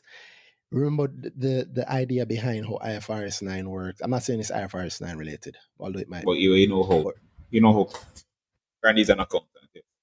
where you have to, like, if you're writing something down, you have to use certain specific markers to write it down. So sometimes you have to use like market price, or like in the case of JMB, there's they did a valuation of assets with an independent valuator, right? So in this case, I'm thinking this reinsurance agreement, they made sure to state that there was no Yeah, they said the agreement made no provision for the payment of cash or settlement of outstanding balances upon termination, and hence was terminated without recourse by either party to the agreement. So then fine. Shit. So yeah, it's just accounting and how you look at things, how you put no, but money. hold on, because that means that they took a hit from the cancellation of it, right? Good. So they're saying Took that a hit there like is what? no. Explain the hit in real life. But it's just they said accelerate amortization. They probably have a balance. They named it here. They probably have outstanding balances. There should probably be a payback. You're the one who did the example of the thing. So what I'm saying here is this, right? What makes you think that they haven't had another agreement to say here? And why let me bring all my points together with IFRS 9. If the official contract has no official provision in there, and I end the contract, then I have no proof to show the auditors for my recovery of whatever balances I have with your company, okay? So Go based again on upon the that one. lack of that proof, sorry, what you're saying? Yeah, last man that one. Let us say that I come in, I buy this company, and our reinsurers are deny.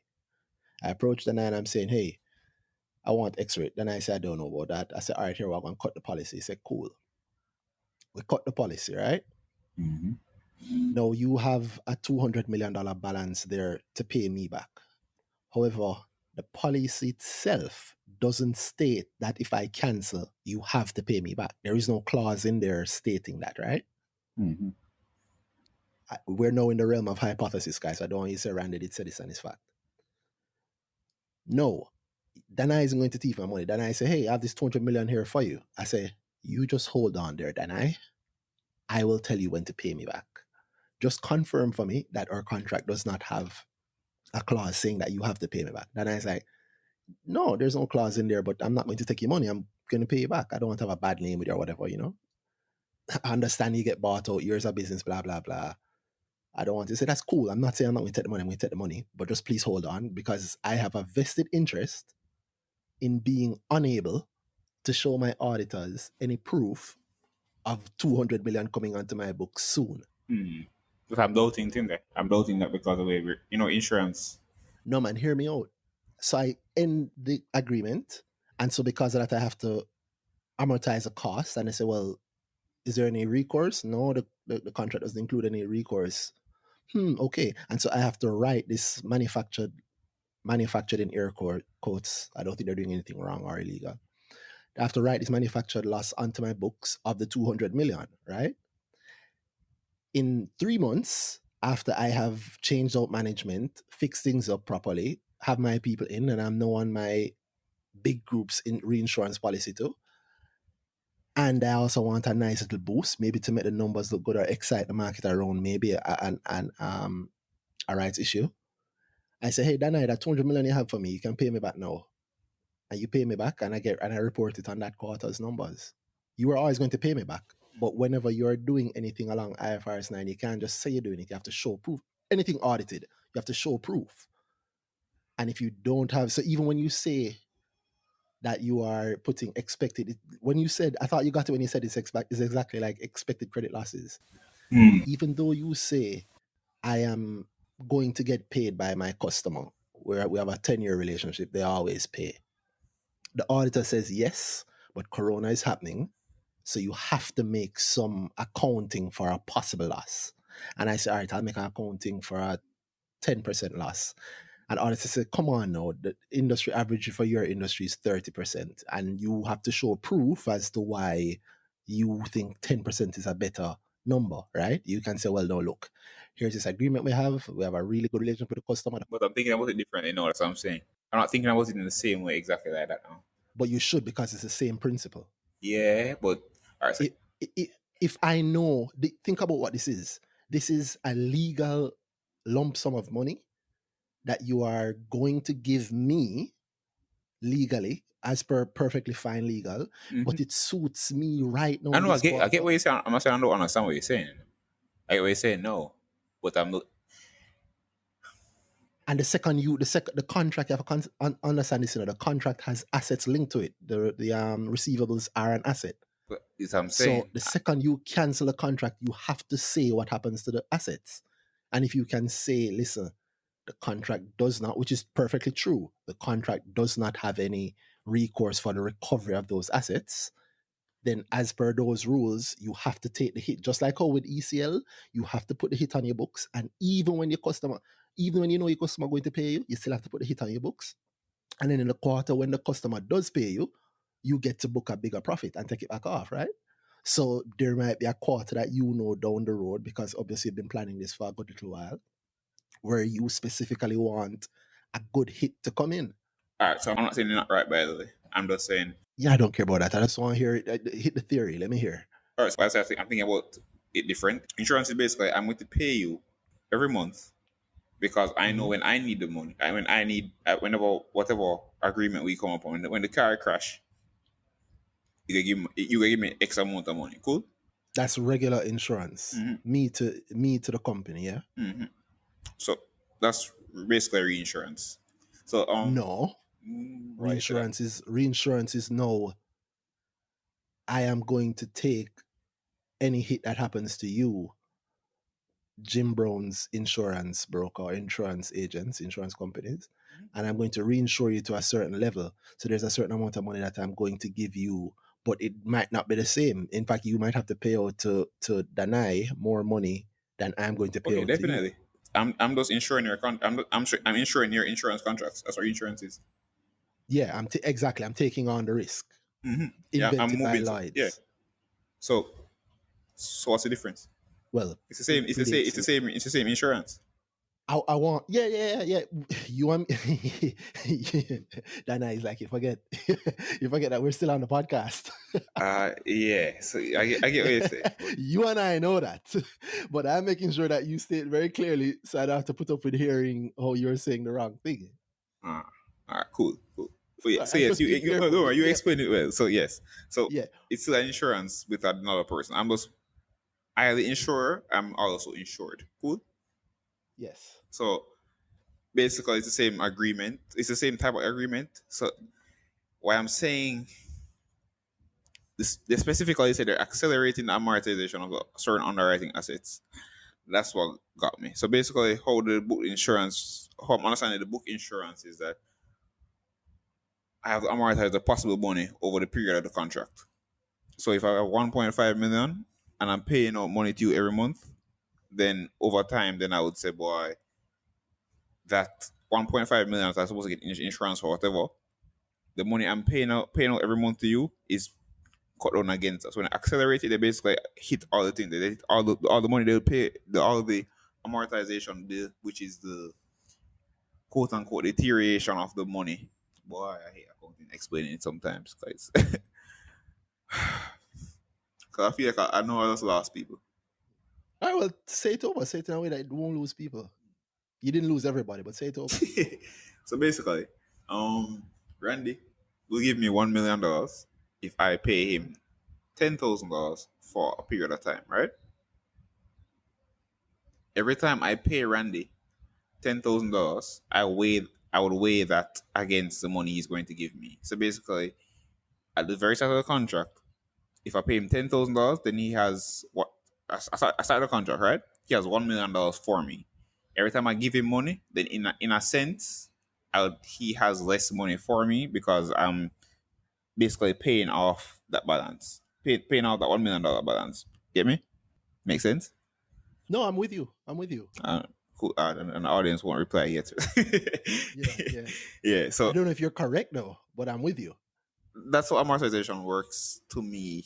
But we're not talking amortization. Yeah, man. Sorry. I think reinsurance. Yeah, man. Sorry. So yeah, man. So because I have that reinsurance policy, they have to amortize it. which is the underwriting asset. Underwriting asset is really, you get me? It's really the insurance money that they're putting down.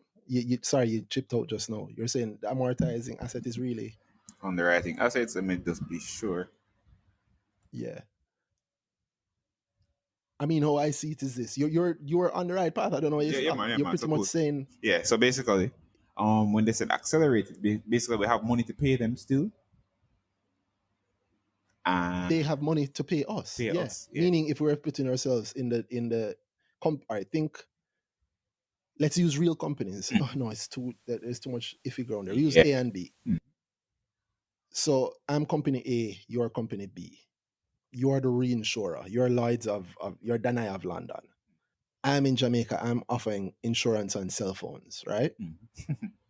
I'm putting 100,000. So insurance on this cell phone. Everybody comes to me, and it's pretty much average insurance policy is 100,000 Jamaican, right? And you, Danai's of London, are giving me insurance on losses on a portfolio of phones up to, let's say, maybe 60 or 70%, right? So for every phone loss, essentially, you will give me 70K. And for every phone loss, I will give the customer 100K. And of course, I have an agreement in my contract with the customer that says, any extra costs I can take out, if maybe I can repair it instead of replacing it, I will do that. Why? Because I want to cut down how much of the difference at 30K I have to take out of my pocket. Why does that matter? Like, why would anybody go in that kind of business? Well, unless you lose your phone, I don't have to pay you any money. But every month that you don't lose your phone, you have to pay me maybe 5 grand or 10 grand, right?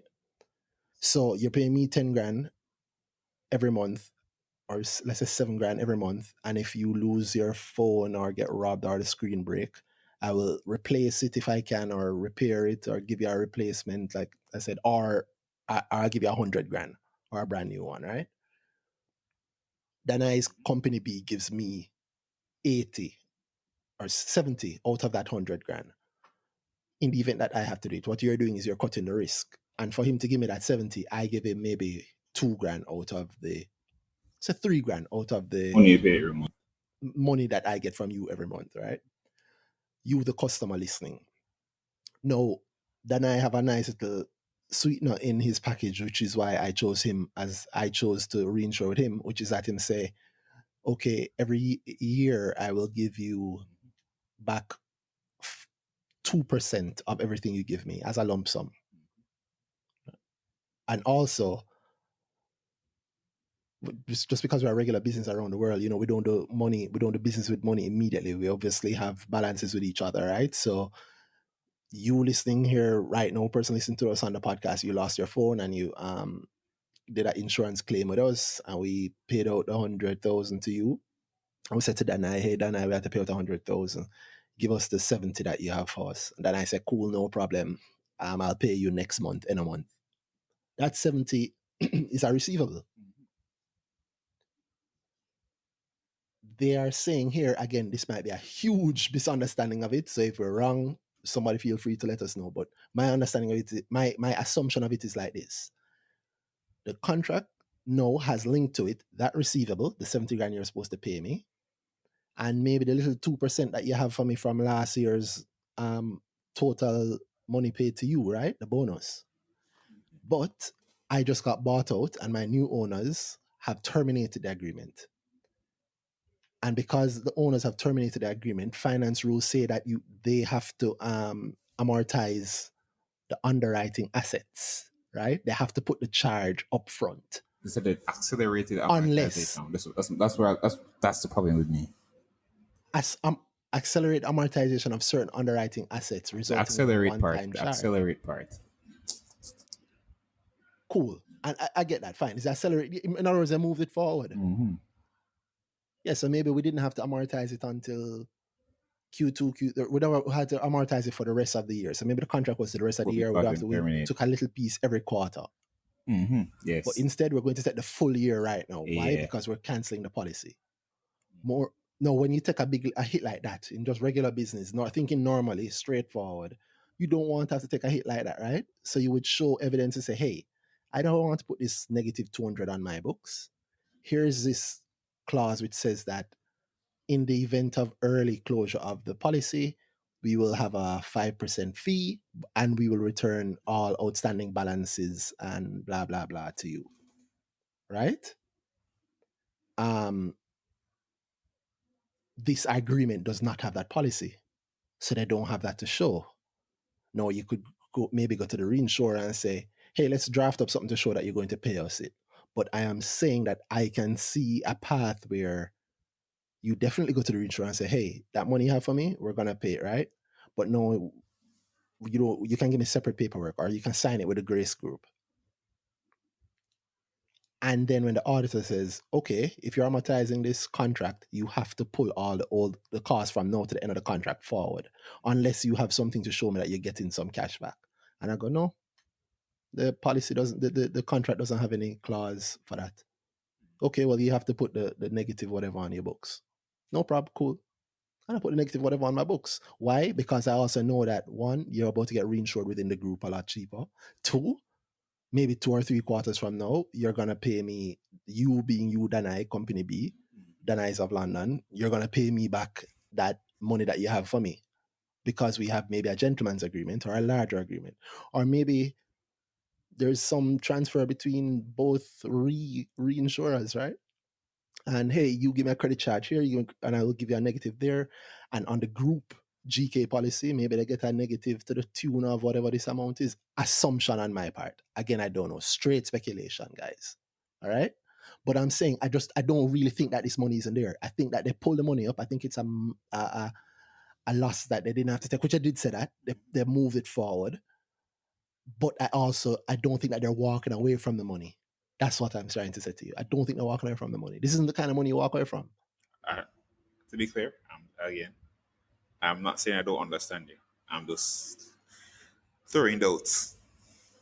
All right, why exactly would I walk away from 323 million or anything in that range? Like, think about it. It's them cancel it, No. The doubt is actually the doubt was stemming from I don't know how this actually work or accounting around it. I was just figuring it out. So that was where the doubt. That is what I wanted to hear. I'm surprised that I haven't seen anybody. Usually, everyone is people talking about. I don't see anybody talking about it. It's just, and I've been waiting and wondering and nothing. Usual. Talk is cheap. Yeah. I said it recently. Commentators are nothing there. Some I really found very often people look at the same places over and over, or they have a view of a stock, so they never look at it. They're not going to look at it more than so. That type of thing. So, and you hear certain people don't talk about certain things. They say food. Boy, so it go. Well, Or as you said, it's funny. This is Randy's own words. Something else start the conversation. You can't wait and let people do it. that is true. That is true. Which is why I'm here saying it on the podcast. Yes, indeed. But it's to draw attention to that the possibility of there being something there. And what it is me, I just waited enough time for people to get over it and start looking back at what was said and think whether or not I'd have suddenly lost my mind to be running into a company that is burning down and be here happily grinning. I suddenly decided no at this time to start making dumb decisions on the market. I would, but my point is, this is me talking about Key finally. Mm-hmm. It's like it's obvious.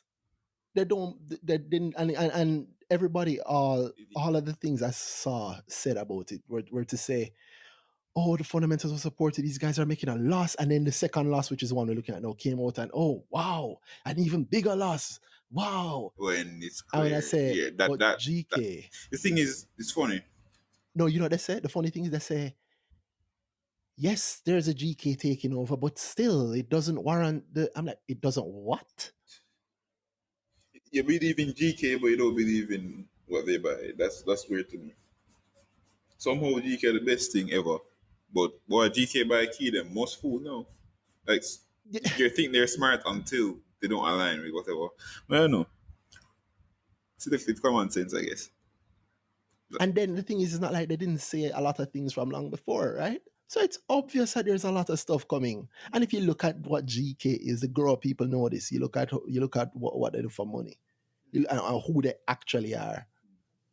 GK has what, 2 or 3 insurance companies under them already? Why would they buy one more? No. Granted, yes, mergers and acquisition, but then buy one, a crappy one, and put themselves through hell to do it. And then gave up 5 years of a tax break. Something a mussing or something. They pulled food straight off Sagicor plate over the last year, going under canopy. Hint, hint. Right earlier, I said, the sort of thing to fall under. Unintended, Randy. Exactly. There, there is canopy, which they own 50% of. I don't know what's happening there. Well, you know, But you don't know. if you wait until the race done, you can't bet on the race. You have to look at the early signs and make the move. Canopy is an insurance company. Key is an insurance company. I mean, it's not quite the same The insurance is the next banking, Randy. Say thing. Insurance is the next banking because you grow in wherever the area is that you have the least limits and the most gain, or so you feel. And when you notice everybody's going towards it, it's not accidental. Insurance is the new banking. You cannot, there's only so many more backdated service charges you can hit people with. People complain about it, but you know what? Jamaica is under insured and everybody know it. So who you think is going to solve that problem? Now the money man then that's going to obviously do it. And if Grace is saying it very clearly that they think the way forward is through mergers and acquisitions, and then buy a crappy insurance company, and then own another insurance company that isn't really touching the market outside of the fact that they own 50% of it, which means that they're going to have to report the numbers anyway. I wonder who owns the other 50%. Could it be like a set of people who are notorious for using the market to gain? So maybe it's a cheap bet to buy Key at $2 even if they have a loss, because It's a good thing I made that bet. Same too, right, Randy? worst case scenario, Grace makes it better. That's the worst that could happen. The worst thing that could happen is that Grace makes it better. There's another line in that article, which is that Webby said, I don't even want to get it, I don't want to get it wrong. I want to read the exact words. It's a simple line though. There's a scope for collaboration. No, it's not that. It's, in the meantime, he sees the plan they have to turn the company around, yielding results. Matter of months. Yep. Months. Because the only problem that Key had was money. And guess what Grace have a lot of? Money. And what do you do if you have a lot of money and you need money? You use other people's money, not yours. Which is why the line before that says, Don Webby, who took over as chairman of Key from Natalia Gobin Gunter, one of the legacy shareholders, says the board is still weighing the likelihood of a rights issue to raise fresh capital for Key Insurance. Yep. So maybe I wasn't dumb. Maybe it was just somebody doing an analysis, putting together dots and knowing how to look at and understand a business and analyze a company. Actually understand business and understand companies and understand finance and understand the world, how things work. That's what we need. That's what the people dying for. People who can do that. Oh God. So anyway, I say all that to say that Key is great, right? And now it's at $7 again. Yeah, remember, I read this article, message you and said, maybe, I wonder if you gave post a profit this quarter. You know, I want to post a loss. You did. It would be great if that. I mean, my plans have them still making a loss. Yes, definitely. But I can see them giving me a surprise profit. Yeah. But I want the loss still, because that $7 we can do it a little bit this, you know.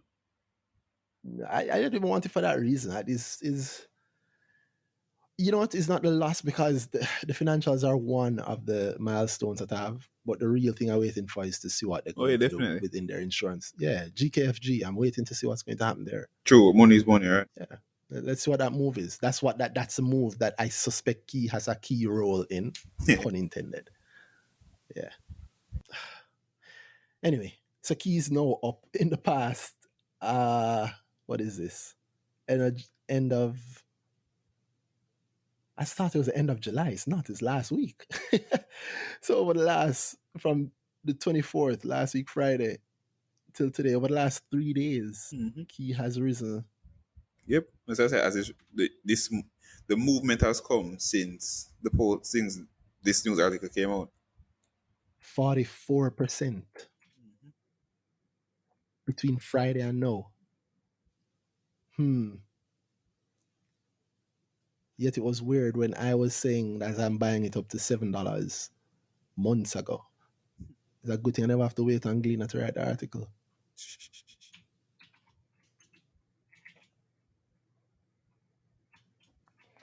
Oh well. What else is nice on the market that is in the QWI portfolio? Big up QWI. Yeah, big up QWI. Big up John Jackson team there. David. Stevens. Yeah. What else is nice on the market? VM's numbers came out. So VM number just came out, and yes, I see a reversal of their fortune. They posted some numbers in the first quarter wasn't so hot. They posted a loss actually, $36 million loss. Hi everyone, this is Jillian from financialsensibility.com. That's CENTSIBILITY, financial sensibility with a C.com. I'm having Excel classes in August, beginners, intermediate, and advanced level classes. And if you want more info on what's going to be covered on each, you can find it out on my website and the cost for doing each as well. So it's August 13th, August 15th, and August 17th. So check out my website and sign up to learn how to use Excel or brush up on your Excel skills. See you there. Yeah, we took on a break and we were talking about something else, but we were just mentioning VM. And then you're saying, yeah, look at the fortunes turned around. They posted a loss in the previous quarter, so the Q1 they posted a loss, and then now they posted for this quarter they posted some profit. That profit is better than, so it's beating same period last year. So yeah, VM looking good. The thing there, I mean, looking at the numbers look good. Cool. If you look at the previous quarter, you realize that boy, the revenue hit them hard. So the total revenue, net interest income and other operating revenue for them for the first quarter was 268 million. And the quarter before that was 438 million. So you know already said boy in problems. And they did not clear those expenses. So they ended up with a loss that quarter. So now you look at thing there. Revenue beating same period last year. And profitable now. Interesting bit was fees. If you look their at income from fees, net fees and commissions, 284 million compared to 200 million last year. 207 million last year. Yeah, so big jump. Cream off of that. Big jump. What do you think is pushing that? Unit trust, my first thought. Unit trust? Fees. Or, well, no. I should have to think about that. Because I said capital markets unit. Fee. Yeah. So that's strong. What is the capital market? Is there equity unit? Is it just equity or so it's thing there? Like it's there? Investment banking basically. Okay. So the Barbados move. Yeah, and they'll make bonds for people and charge them fees on it when they make the bond sale. Yeah. So it's a strong performance from the asset management unit and them classic income and property portfolio. And so the fees on the capital market unit specifically gave a fee increase of 98 million. So you get me? I can see where that 80 million jump in fees overall can fall within a 98 million jump in those capital market unit fees. Yeah, so it might be the strength of that. Yeah, you see that nice line? Our asset management unit will, in the future, benefit from the expanded distribution channels. In other words, the roads that we have paved, it's going to make it nice and easy for them to keep making more and more money. It's a bigger VMIL that we're dealing with now, pretty much. Indeed. Yeah. Resworth Berchanson, as you say. Big up as always. Yeah, the man not play at all. Yeah, the man not drop any catch at whole group, as a matter of fact. And you know what I like about them? They Resworth and Michael Morris is that name of it. I saw their AGM, they streamed the AGM the other day. They come with their own shares. Yes. I like that. They care about it. Yep. They care about it, and they own serious shares, and they seem to be serious about the market and what's happening, and them look like them care about them share price. I think. When they care about the company, they have a vested interest in the company doing well. Rez is a number 3 holder. He's the number 3 top shareholder, and he's saying that he has the most share as an individual. So number 1 is VMBS. Number 2 is one of their pension schemes, the VM pension scheme, and number 3 is Rez himself and his wife. Yeah, I assume it's his wife or his I think it's his wife. mother. I think. Yeah. But yeah, man. Well, anyway, you do that. That is great. Yep. That's an inspired CEO. That's what I want to see more of. Do it. Yeah, man. Does he move his unit? Does he actually trade? Has he been buying more? Let me check. Actually, he sold a little bit. Oh, into 2018, yeah, he had 6.57. 6.57. He has 6.4 now. Okay, so well, that's good. I think he was taking gains because if you look at it, it was in a good period. I think between June and March 20. Yeah. What's the VMIL not touch? What's the highest it go? It went all the way up to 11, 12. You're probably beyond that. Yes, probably beyond that. 13.99, 52 week range. Yeah, I know it went double digits in the past, so you can't knock that. Can't knock that dog. Yeah. Strength. I actually feel better seeing less units and more there, meaning it says to me that he's active enough. That he invests. That's somebody who knows the market and don't just own that share and leave it there. It says to me that somebody invests that he has less. Invest for reasons. Because with more, it might just be, everybody learns to buy stocks, right? So if you have a lot of money and you have a stake, and obviously he has a huge stake, so it makes sense for him to have a business and care about it like that. So in buying shares in the business, anybody can do that, even if them don't know. But less, especially less, and it's a financial institution and it's an investor, less I like. Less says to me that that's somebody who touches the market and understands the market. Yeah, more of that. Yo, at 13.99, his stake. I'll be very motivated as well. Headache. I'll be very motivated as well. Big up skills Top because 10 headaches. this is growing from $2 little bit, $2.33. Yeah. My share. Oh god. Yeah. This man made himself happy with his own hard work. Right? Hard work pays, guys. No, I'm impressed even more when I see something sold. Big up stills. Yeah, enough. Big up, major respect when I say that. Yep. I think I've been respecting this guy. Yeah. Yes. You have been mentioning him since your days. Yep. Yeah, since before you even moved. What else in the market have we not spoken about in a while? I know we mentioned mail pap, but we've killed that. More than killed it. Yeah, Indies happened. They don't come back and then again. Right. Mail pack did its expected rise, drop, and then slow upward rise again. What I think happened was that the people that were excited about it, the noise happened around it, the people that jumped in for the dividend jumped in and jumped back out. But then the natural pull of what they are, how good they are, just has kept moving them up. And who knows that they report soon, no? Yep. Yeah, a bunch of reports coming out. The next couple of weeks going to be very, very hot. I won't carry it on too long because I said that we're going to keep these things wrapped up. So you can tell me, Danai, what you are excited about. All right, I'll start. I'll tell you one that I'm excited about, and then you can tell me one. The one I've been excited about the last couple of weeks is T-Tech. Yeah, it came out of a question about which company I think stands to gain the most from COVID, from Corona, and it even came up on that episode. Was with 876 Invest? Yes, it did. I think. Yes, yeah. Well, people wouldn't have heard that part as yet. So you guys hearing this before you hear that part. But it came up with them. So big up 876 Invest again.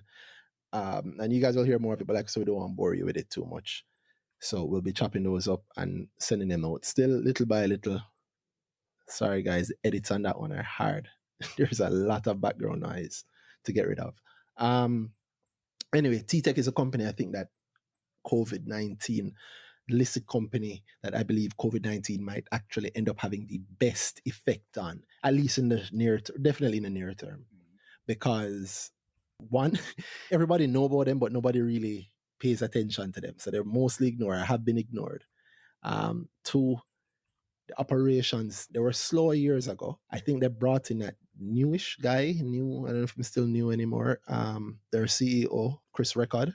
And since then, without number, I've seen a heavy investment in the business. We even spoke about it a lot at one of the growers that did a couple of weeks ago. Yeah, I don't want to oversell it. I don't want to sound like I wrote it down having flashbacks to Key. At this point, I feel bad talking about stocks publicly sometimes. So anyway, this is me mentioning T-Tech that maybe you'll find somebody else interested in. So it's a one company. What do they do? They're an IT company. They did, in my view, a lot of investment in themselves last year and their staff. They tooled up. Then they mentioned getting a new big customer. They have one huge customer. I suspect is GK because that's where they're coming from. They tooled up their board with the ex-Digicel CEO, Justin Morin, on it. And he's now the MD of Appliance Traders.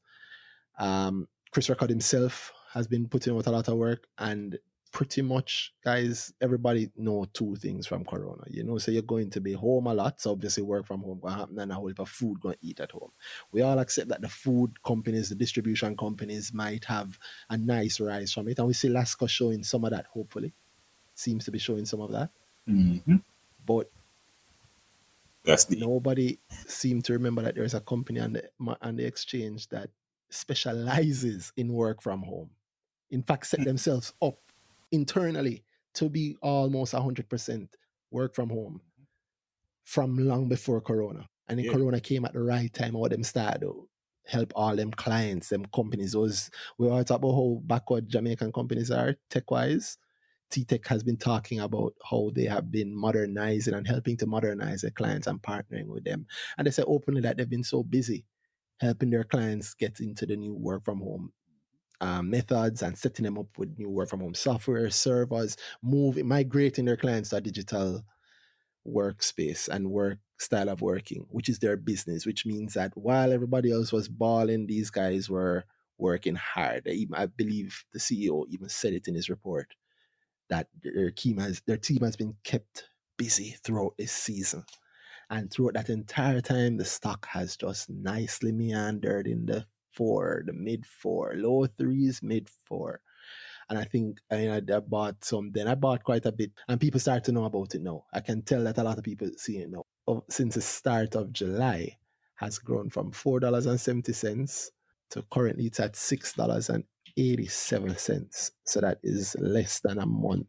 46% growth within damn, Key did that in 3 days, but yeah, T-Tech did that within a month, and T-Tech hasn't reported the numbers yet. So I think that the quarter ended June 30th to report, and they report that in a week or two. So by mid-August, they should be reporting that. And I suspect that what they will have is greater profits from having helped their customers, especially their larger customers, not just GK, but their larger new customers. And they also have a presence outside of the country. They're in Guyana. They also have a presence in, of course, the US, Louisiana, Miami. They do stuff for clients in Central and South America. Kind of make, I think, the mass of their money in Jamaica too. So that is diversified. And they sounded like they're gearing up to even go further out. So if there's one company I'm excited about from this whole thing, is T-Tech. And I think it's something that people have been ignorant. But I suspect people know about it now because I see it spiking. Yeah, right. You see it spiking before results. So it's at 6 something now, and who knows how high it might go. And I suspect you'll have a really good result. So I did some work on the PE ratio. And if they beat last year's Q2, which they're about to report, if they have beated, wow, fully done. If they beat last year's profit by like 30%, I think they have already made the whole of the profit that they made last year in 6 months of this year in the middle of Corona.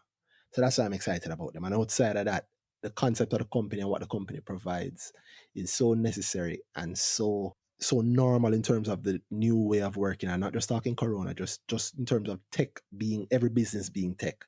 It's just the normal, and I want to say they're the only company on the exchange specialized in that. Technically, PBS is kind of in that, but PBS is a much different beast than T-Tech.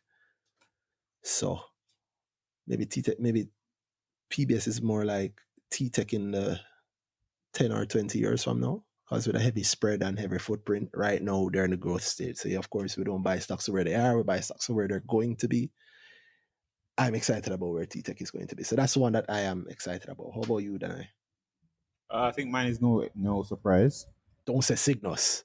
The surprise bus already. Actually, the excitement bus already. I spoke about it on Twitter. Seprod. Seprod. Oh, yes. Yeah. The long call. Yeah, man. What did you tell me about Seprod? It's not this year. Not this year, no. Oh, way back. You call this specific rise from before they were publicly talking about the sugar. Mm-hmm. We used to look at the sugar and say, boy, really beating them bad. And we saw they spoke about it in a weird way where it used to be like, boy, it's bad for us, but we're going to continue pushing for it. So we thought at board level there was a lot of interest in keeping the sugar on the books because they really wanted to make it work. But boy, yeah, there was a time when they were trying to lobby the government to get the losses, to get like move the tax credits up. I think moved across the group or something like that. Get the tax credit across the group. Yeah, that's a long time. I feel that's either a year or two ago. So it's been a while. But specifically, as I spoke to on this podcast, was the sugar coming off the books and being compared. So when the comparative period started coming, so after the sugar is come off totally, the losses run off, operations gone, no more paying out heavy money to the no redundancy packages really paying out anymore. Then we're going to start seeing, comparative period, boy, we do have this $330 million sugar loss on top of them. What's the product on top of that? They started streamlining operations with the Betty. They got Betty from Nestle. And then now you see them moving back into the deal with Nestle where they think that Nestle big worldwide is a big in the milk game. Nestle is doing milk now in Jamaica.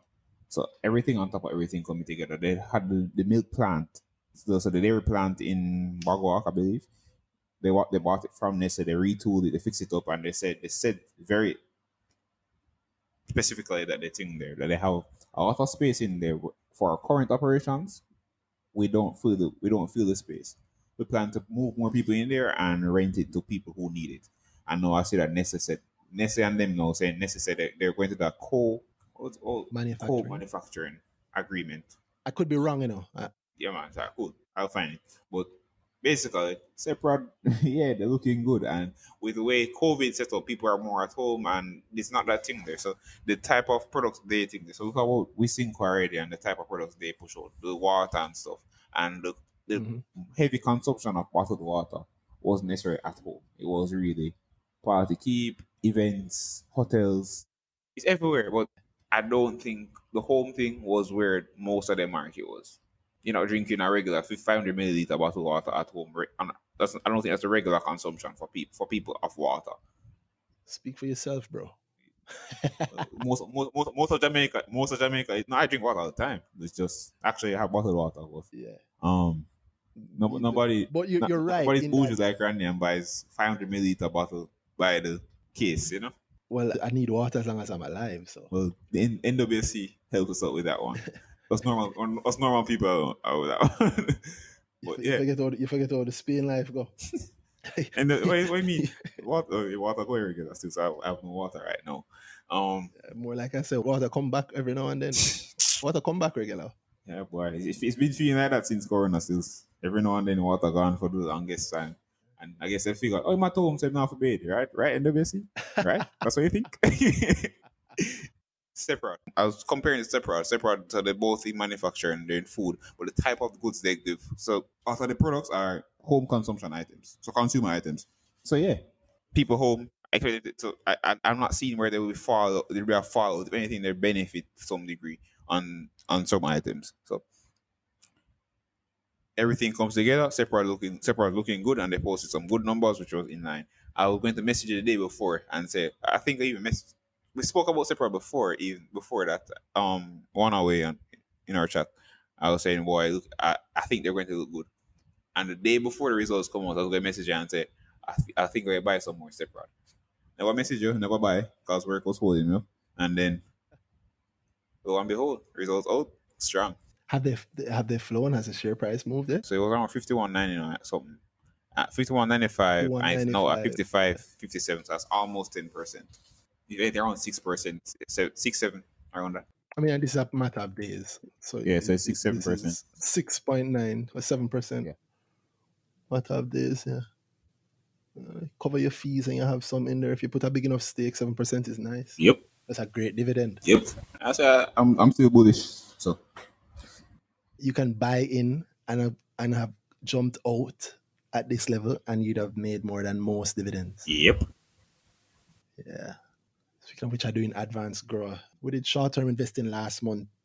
For last month, advanced grow with Shanice. Yo, everybody came and it was properly good. And people still messaging me asking, when are you doing another one? And of course, people who weren't there asking to come back, asking when we're going to do another one back. So I've been talking to Shanice. I think Shanice should come with something soon. So anybody who hasn't been looking out for it, look out for it. The short-term investing class from Shanice. Let's see what she comes with in August. Hi everybody, Sean the Top Striker here. So this Sunday, August 9th, is going to be my short-term investing workshop.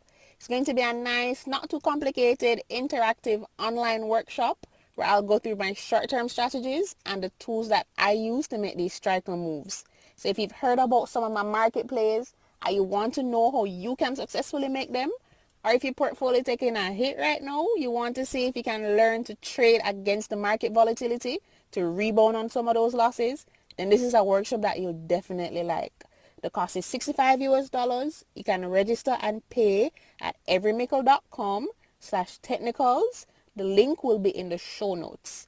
So join me on Sunday as we take the practical approach towards short-term investing on the Jamaica Stock Exchange. This movement reminded me of that because 7% is enough if you have big money. And unlike many stocks, separate can move big money in and out, yeah?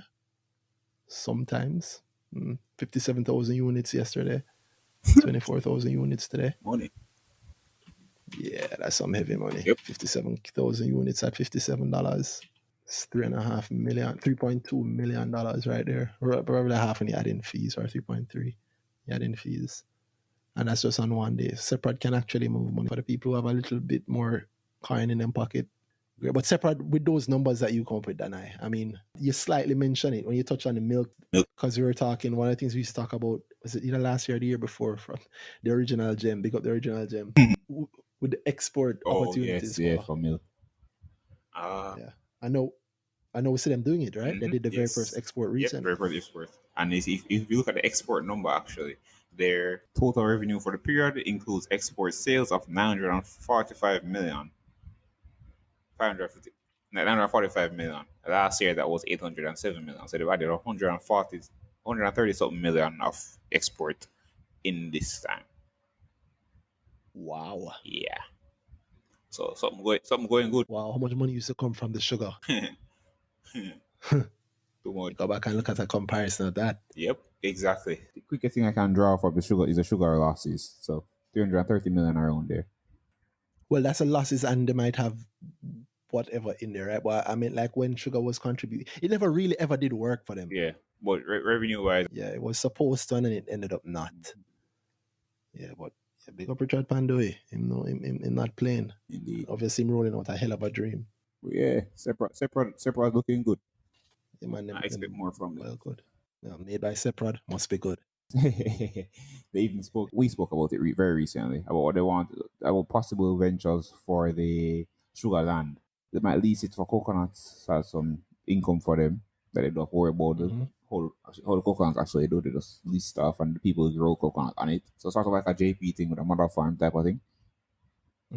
And then they're also said that anything that was produced, that they looking into making thing there, value added products. So coconut items, basically. You can sell coconut water, coconut this, coconut that. So not just that, the interior of BMW seats are coconut husks. That's what it's made from. There's so much that you can do. Indeed. Yeah. You know the coconut thing go like 10 years to make a farm, so by the time you get around to it, you have to find all the uses for it. Indeed. People coconut farms and also making some good money. Yeah. So yeah. To this day, I'm angry that when we were growing up, we were made to think that farmers are poor. Trust me. And farming was a poor thing to go into. Exactly. But anyways, town people alone fool like that. Yep. Because the CEO is smart enough to see even they come from town, like Richard Pandoy, or if the digitally in town. I don't know about Stephen Whittingham, but I know he's definitely digital. I know I mentioned him again because earlier I said that most people would say yes to it or not at it, but not really understand what it is.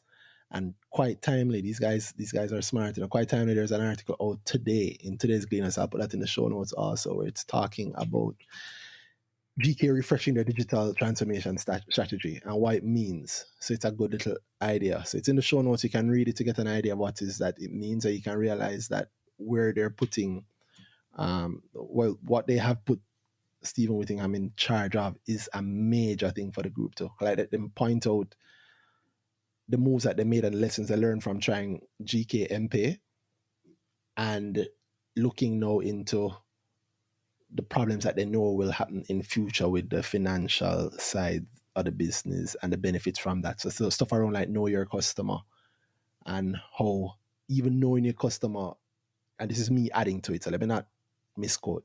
I'm thinking ahead here, thinking that even how knowing your customer through one part of the group allows you to sell maybe a service in another part of the group to them, so on and so forth. And they actually touch on some of that. They touch on KYC and the high-low chain, which is under GK also, and how, the initiatives that they can push to get them going.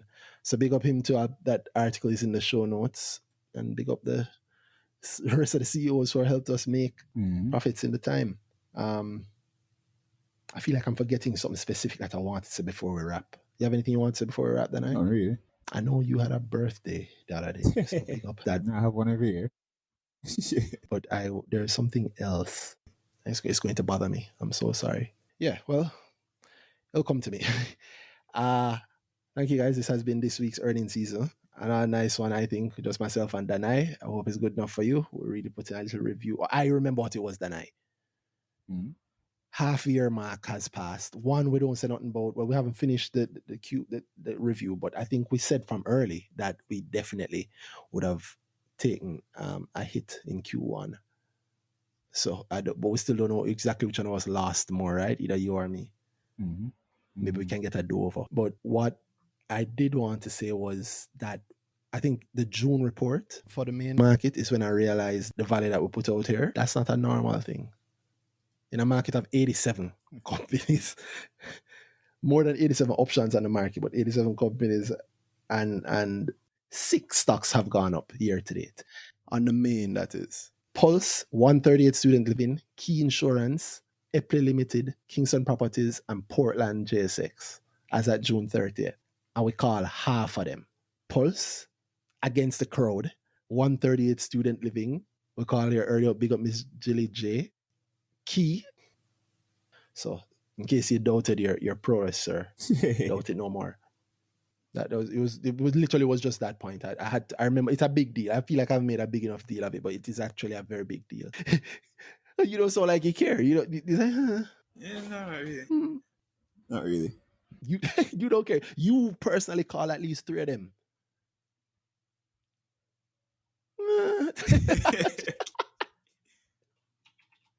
I'm going to have to edit out the whole of this. I just a goodbye. But it's a big deal. It's a big deal. It should be made a bigger deal of.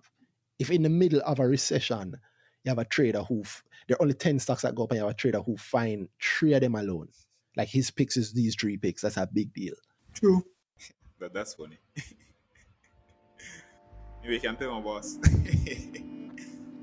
Well, unless you have anything else, I'll wrap it. I might even just chop that out. But that is actually a major thing. Indeed. All right, guys. That has been on our earnings season. I'm Randy Rowe at RTO on Twitter. And I'm Danai at H.ja on Twitter. See you guys next week. Yeah, guys, big up.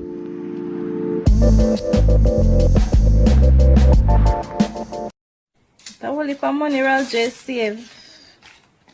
We got $2,000 out of it. You chase side before you said $250. Earnings season, bro.